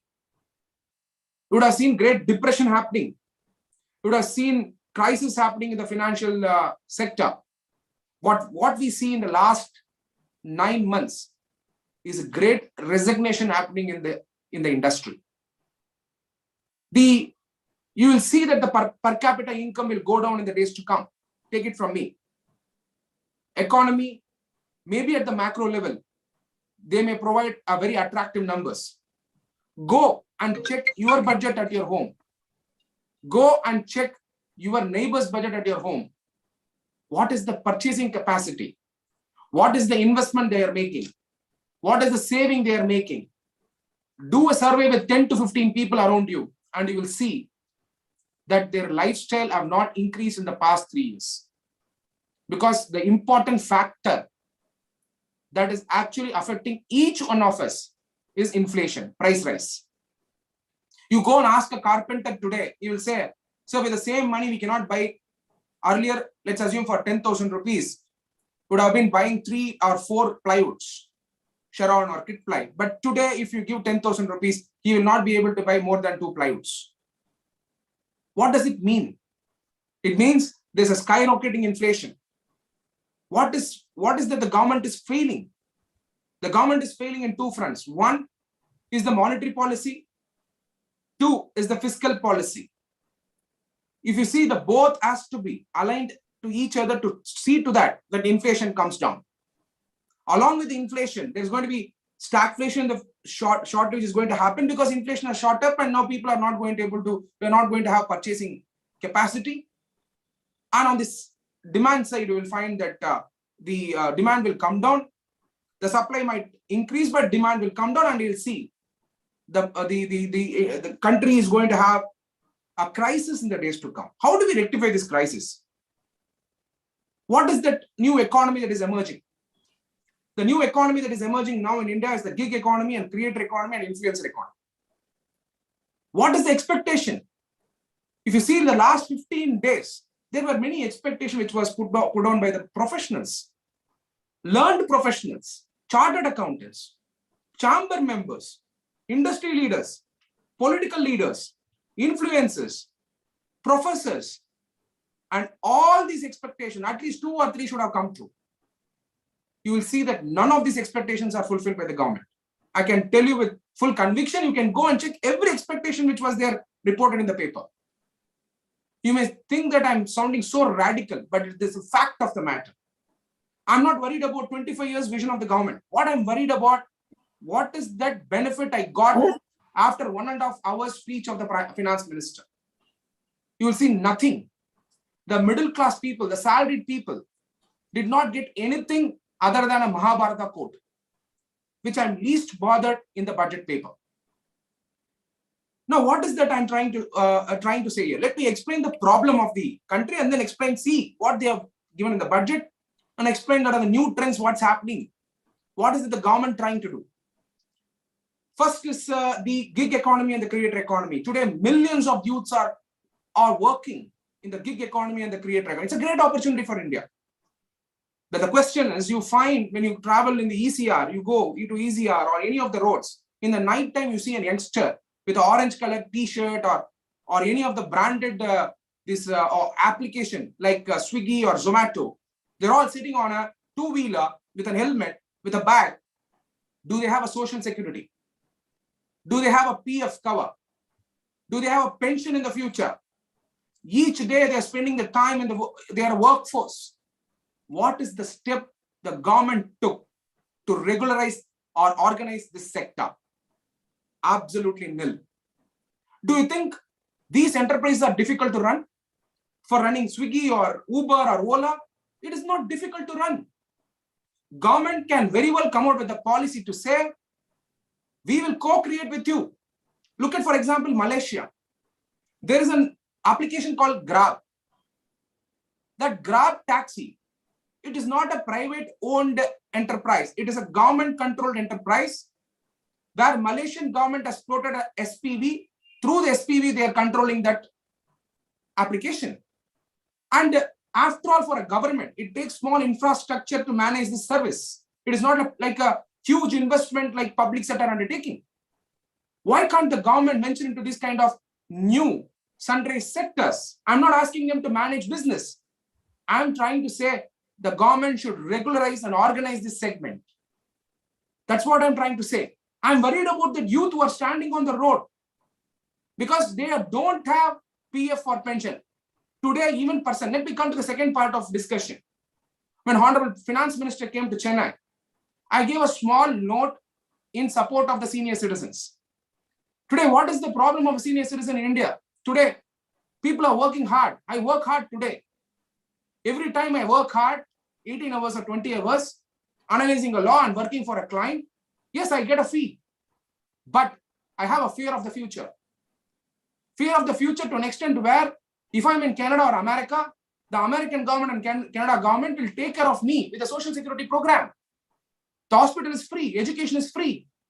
But nutrition, education, health is free in those countries. I'm not asking this government to give free. I'm working hard.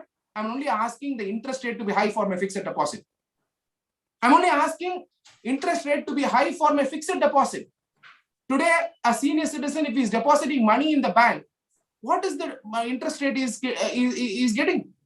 He's not even, he is demotivated to put the money in the fixed deposit. I told the finance minister to say, come out with a special scheme where there is a special interest rate provided for the senior citizen who still believe fixed deposit, who still believe, I quote, that banking system is secure and they will get back the money at any point of time from a public sector undertaking, public sector bank, PSB.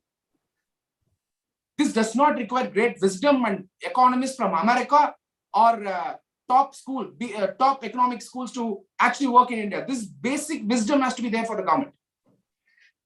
The third important segment, we need investment on education in India. We were expecting, as an expert, that the government will come out with a deduction, special deduction for saving for education of the kids. Very important at this present juncture. India has to take that call. Government is not able to increase the percentage of money to be spent for the education. We need 4% of the GDP to be spent on education. Are we really spending? Is it reaching to the grassroots level? Whereas, if the government is not able to do, at least provide incentive for the saving for the education of the kids in the future. The higher education cost is very high. Not that everybody is able to get access of education in the government college or subsidized education system. We need a deduction incentive for the salary class or the middle class for providing deduction has to be there for the saving for the future of the kids. You may counter me saying the supporters of the government. So there is a Suganya Samriddhi. What is the interest you pay? What is the limit you have? So these are the expectations which have been failed. I'm not worried about what is the infrastructure, what is the amount of money you're spending on infrastructure. This budget total is about 39 lakh crores, roughly about 39 lakh crore. Year on year, the budget is increasing. Let me come to the fourth or fifth area of discussion.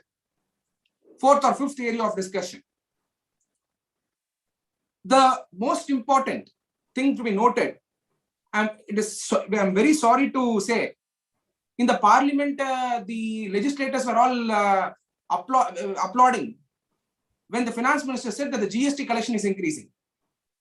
If somebody has the knowledge of the constitution, as somebody read through the Constituent Assembly debates, they will not dare to applaud for the statement made by the finance minister. What is GST? GST is a regressive base of tax. GST is a regressive based tax. When you say that we are collecting about 1,48,000, she came out with an additional paper. And she spoke from the additional paper and said, the collection is all-time high. I would have been happy if you had said income tax collection is high. I will never be happy as a knowledgeable person when the finance minister said GST collection has increased. The GST collection has increased because of only two reasons. Not because of the increase in trade. It is because of inflation, which every professional agrees in the value chain, the raw material prices are shot up. Look at what is the steel price. Look at what is the cement price. So, because of the increase in the inflation, because of the GST levied on that, and accordingly, GST collection is more. And second important to be noted, if you see from 2015 onwards, I will break the performance of this government into two phases. 2014 to 2017 is a pro-poor measure to capture the hearts of the people. From 2017 to now, it is a capitalist manifesto. I'm not speaking against the capitalism. What we need is, if it is MSME capitalist manifesto, I'll be the first person to support. It is not an MSME capitalist manifesto, micro, small and medium enterprises manifesto, but it is top 10 corporate capitalist manifesto budget. Why? You must understand this. If you see from 2015 onwards, there is a systematic reduction of corporate rate of tax of 25%. And of course, you see that 22% is the effective rate of tax. What was the tax rate for cooperative society? Cooperative society has a greater impact for the poor.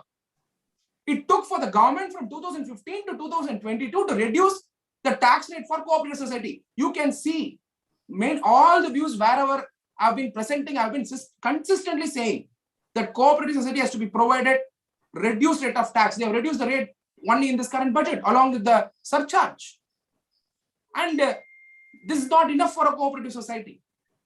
Cooperative society has to be given more focus.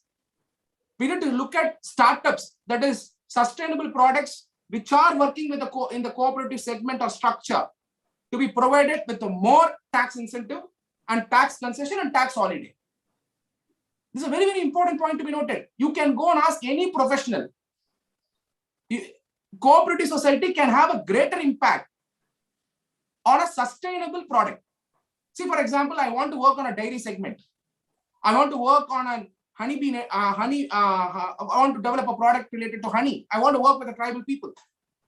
A corporate structure may not be suitable to work with the tribal people, but a cooperative society where I make them a member and part of the profit and I progress along with them like Amul is the model that India requires today.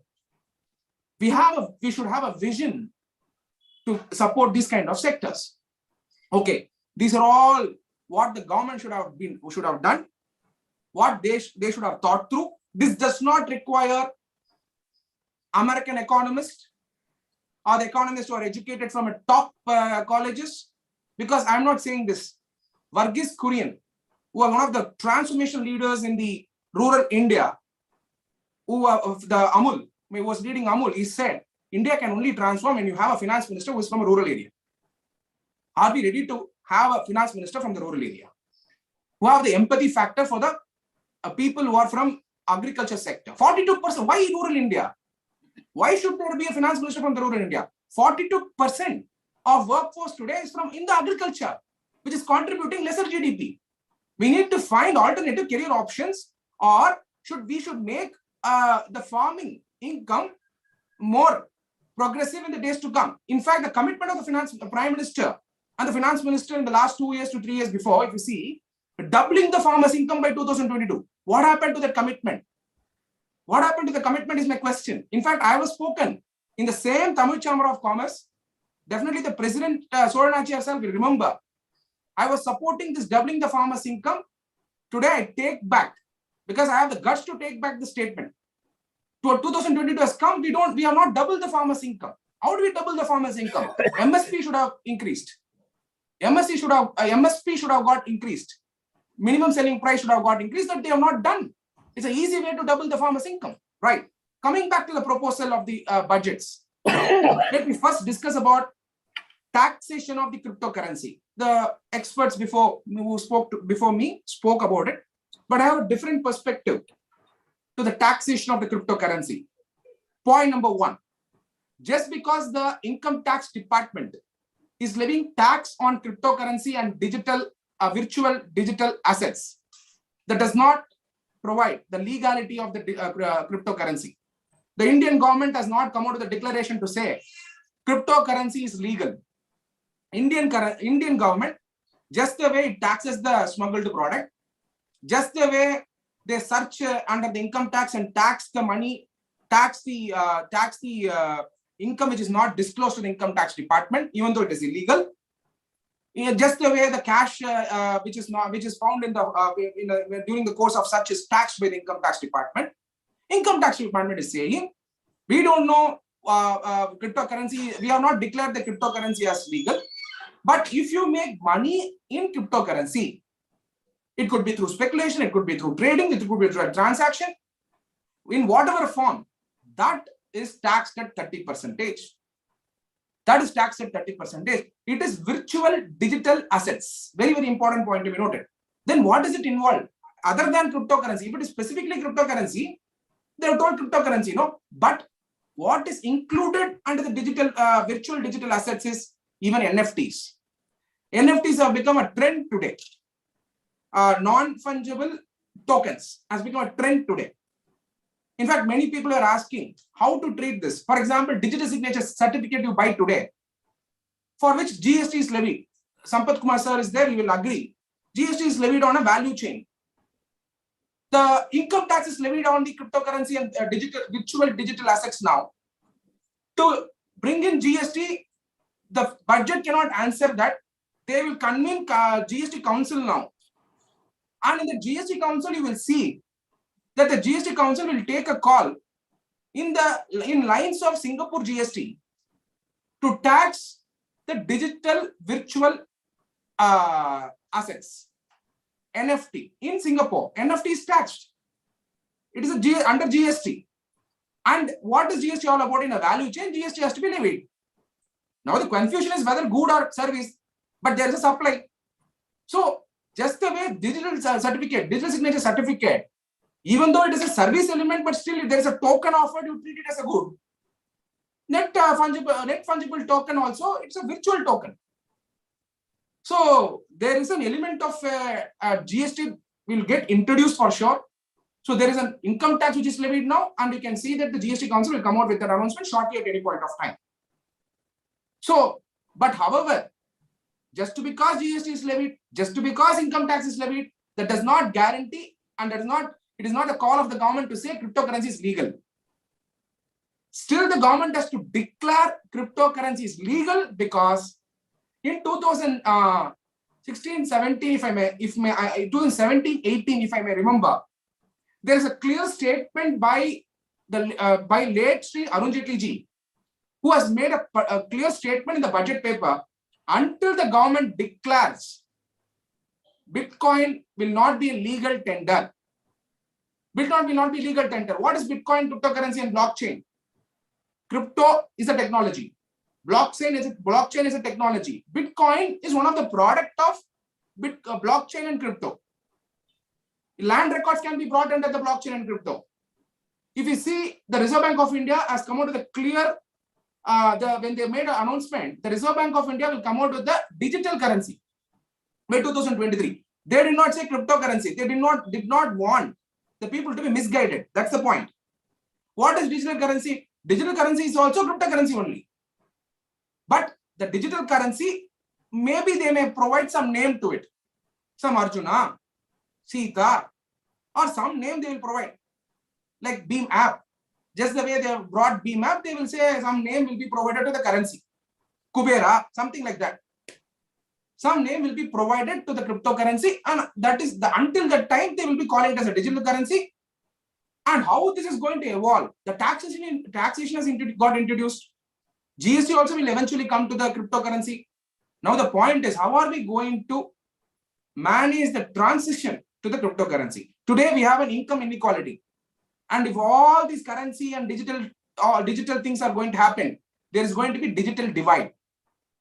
The country will be divided into two set of people: one who are in digital economy, other who will not be in digital economy.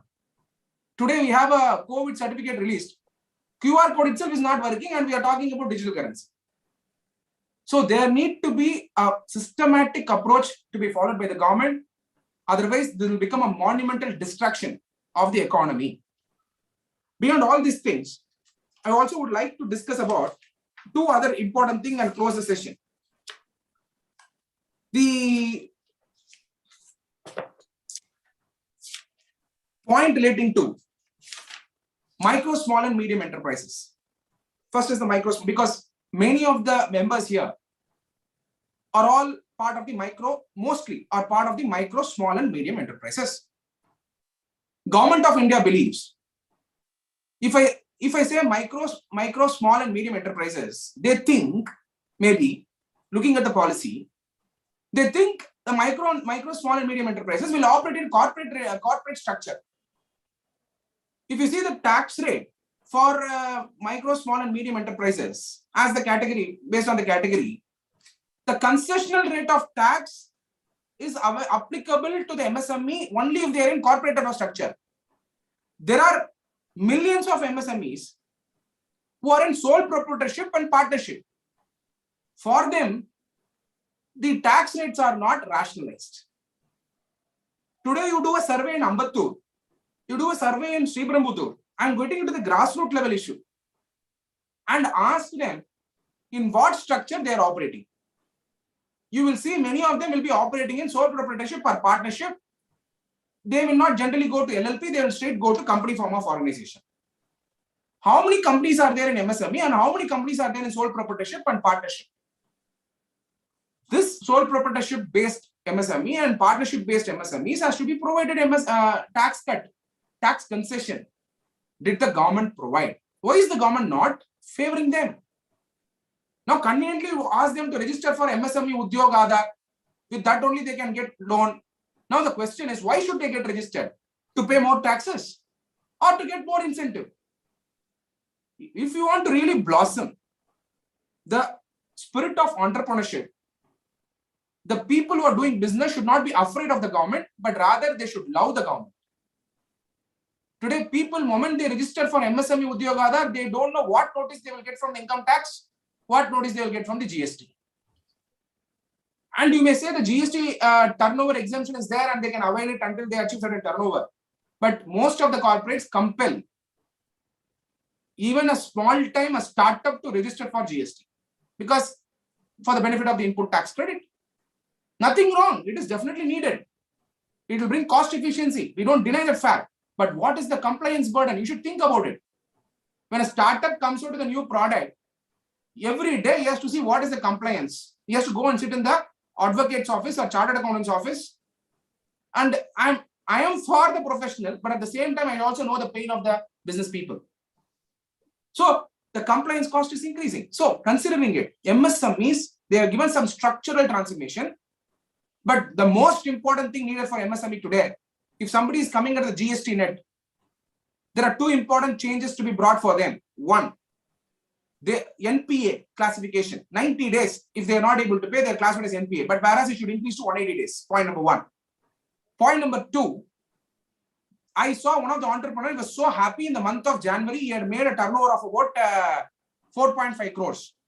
Turnover. Please understand, this word is very, very important. He has not made a collection. He has not made a collection. Only when the collection comes, he is happy. Now that when he has billed, there is a requirement for him to remit the GST to the department. Now the question is, he has to take working capital loan and remit the GST. This is a great pain for the entrepreneurs. Why is the government not able to understand? Can't you give a MSME GST card and facilitate with the lower interest rate? Because ultimately the money comes to the exchequer of the government. And he will be able to manage his working capital requirement for GST payment. I'm not talking about, because if he has collected and is not remitted, then your point is valid as a government. But here he is billing and he has to pay. This typical problem is also there for chartered accountants. Before the client pays, you bill and you pay to the government. Government gets the share before even you collect. These are all some of the pain points of the industry, which is not seen by the finance ministry. This does not require a deep study. It is a basic knowledge the finance minister should have, the government of India should have, the state government should go and represent the center and make a very clear, progressive transformation of the policies. I am not talking about anything India achieving $5 trillion economy. I'm not going to the dreams. I'm talking about the reality, wherein this MSME has to be provided. Two important segments: individuals who are honest taxpayers, who are salaried people. We should not disrespect them. We should have provided, every budget should find something. What is that they can do? In this budget, nothing is there. That's the point. But what should be done? 5 lakhs basic exemption limit should be brought in. You have an alternative taxation system, but the tax rates are high without deduction and exemption. But we need basic exemption limit increased over the period of time by 2024, at least to 10 lakhs, because now today when I see the papers, I see income tax 7 lakhs, corporate tax is 7,20,000, 7 lakh crores, and corporate tax is 7,20,000 crore. Both are almost equal. How can I accept that? If the individuals are contributing more, if you want to give benefit to the individual, bring a slab model for corporate tax rate of taxation. Micro, lowest tax possible, rate possible. Small, next level of tax. Medium, next level of tax. Large enterprises, next level of tax. Top 10 rich people in India, you tax them. But why are you not doing? So it shows clearly that still the crony capitalism is prevailing in the country. It's a basic knowledge that from 2014 to 2022, few individuals' wealth has increased. It does not require great research. By looking at the ports, by looking at all these infrastructures in the country, you can see who is actually enjoying the benefit. You need not do great research. But I'm not saying this can be through a government process of tender, that they are achieving through the government process of tender. Nobody can question. But what I'm asking is, income tax can be levied. No. You are giving an ecosystem to them, it's fine. I'm okay with it if its efficiency is achieved. If a new scanning machine is installed by a particular corporate in the customs clearance with 10,000 rupees as fees, I'm okay with it. They're charging 10,000. Now the 10,000 is charged by them. They're becoming rich. You should tax them. Income tax should increase. But whereas you have provided concession rate of tax to the corporates. So we need a model today in 2022 onwards to re-engineer entire tax base of the country, to provide benefit to the poor through the social sector programs, to ensure that the salaried people are respected.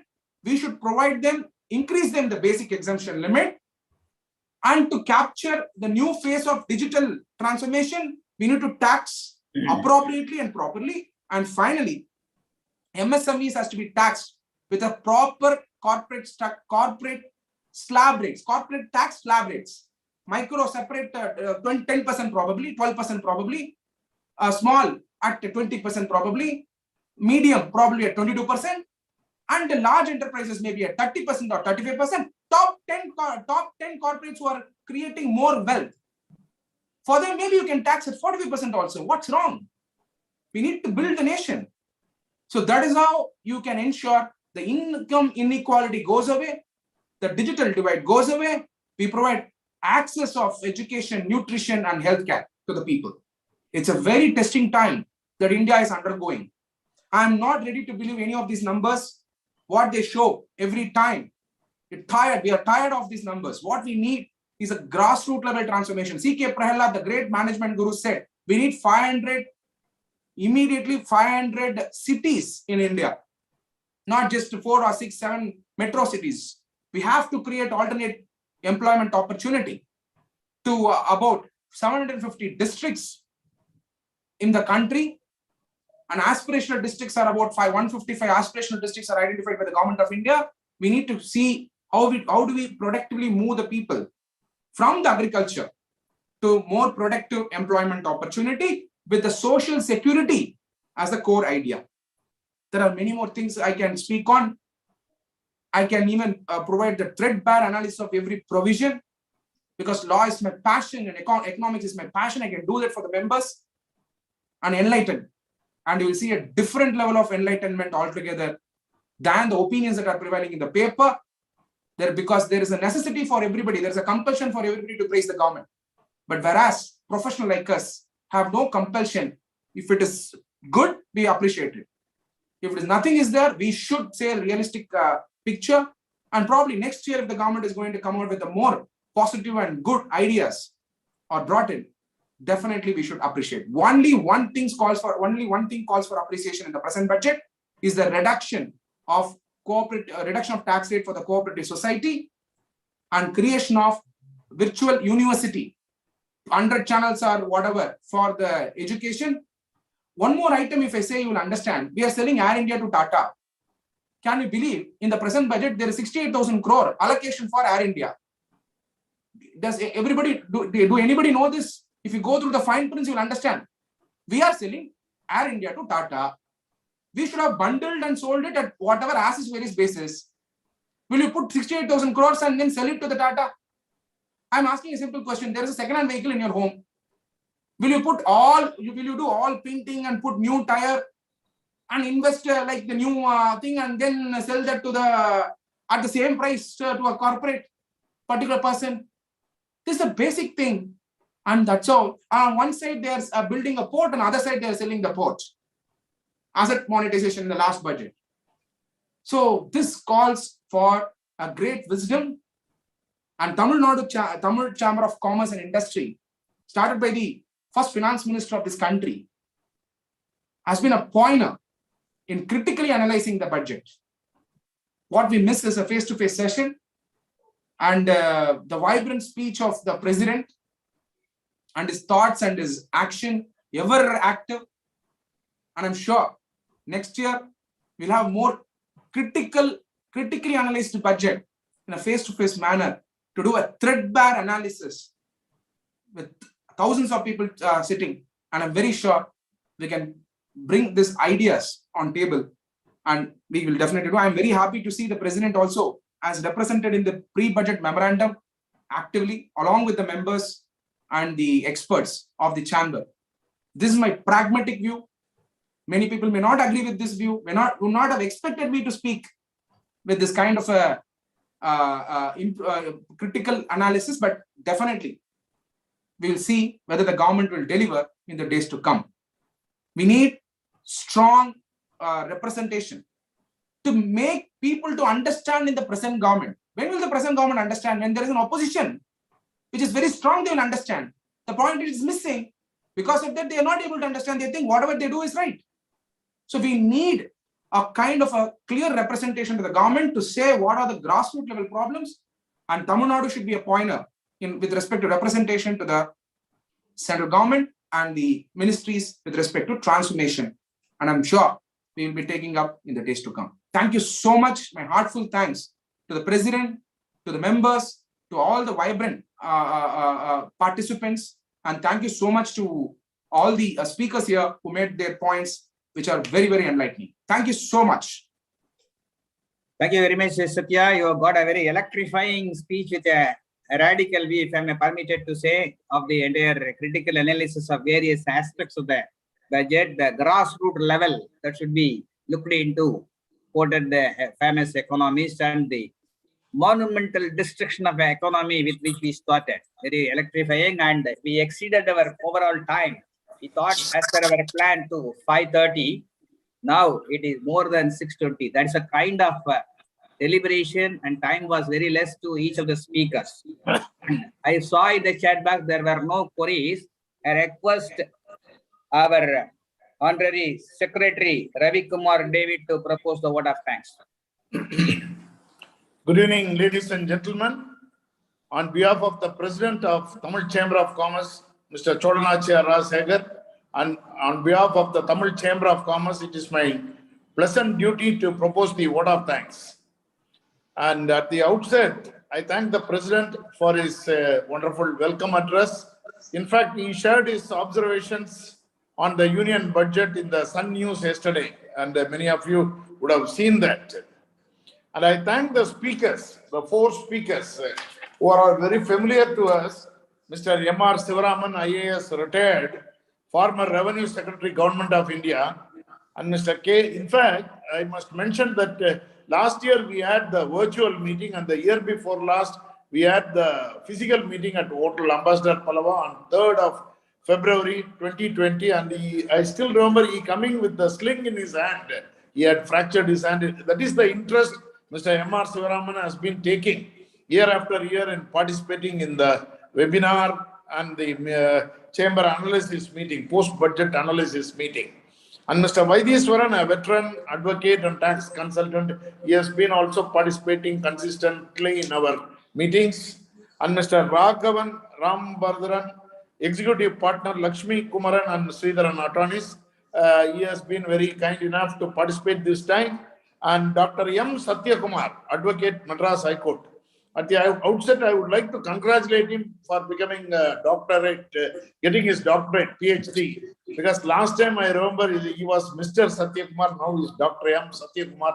We always see him with his father and son duo, always by the physical meetings. Now with this web meeting, webinar, we are unable to see his father. Of course, he is a motivation for him. We thank all the speakers, four speakers, and especially I thank our committee member, Mr. V.V. Sambat Kumar, for his wonderful moderation of the meeting with his views and in between giving the various introduction and other things. And also Aishwarya for introducing the service provider who has been introducing the speakers. I especially thank all the participants who are registered and participated through the Zoom link, as well as this program is going live on the YouTube. And I thank all the office bearers, executive committee members and members of TCC and other invitees and various other people from various fields like logistics, engineering, then manufacturing, export, and even administrators and professors and students and various. It's a mixed group today we had, and I'm sure this program will be of great benefit. Once again, I thank you all and all the best. Thank you. Thank you, Raghunath sir. Thank you. Thank you so much. Thank you, Sivaraman sir. Thank you, Raghunath sir. Thank you, Vaidiswaran sir. Thank you all. Thank you. Thank you. Thank you, everyone. Thank you, Sampath Kumar sir. Thank you. Thank you, sir. Thank you, sir. With this, we officially end the session. Thank you. Thank you, Aishwarya. Thank you, sir.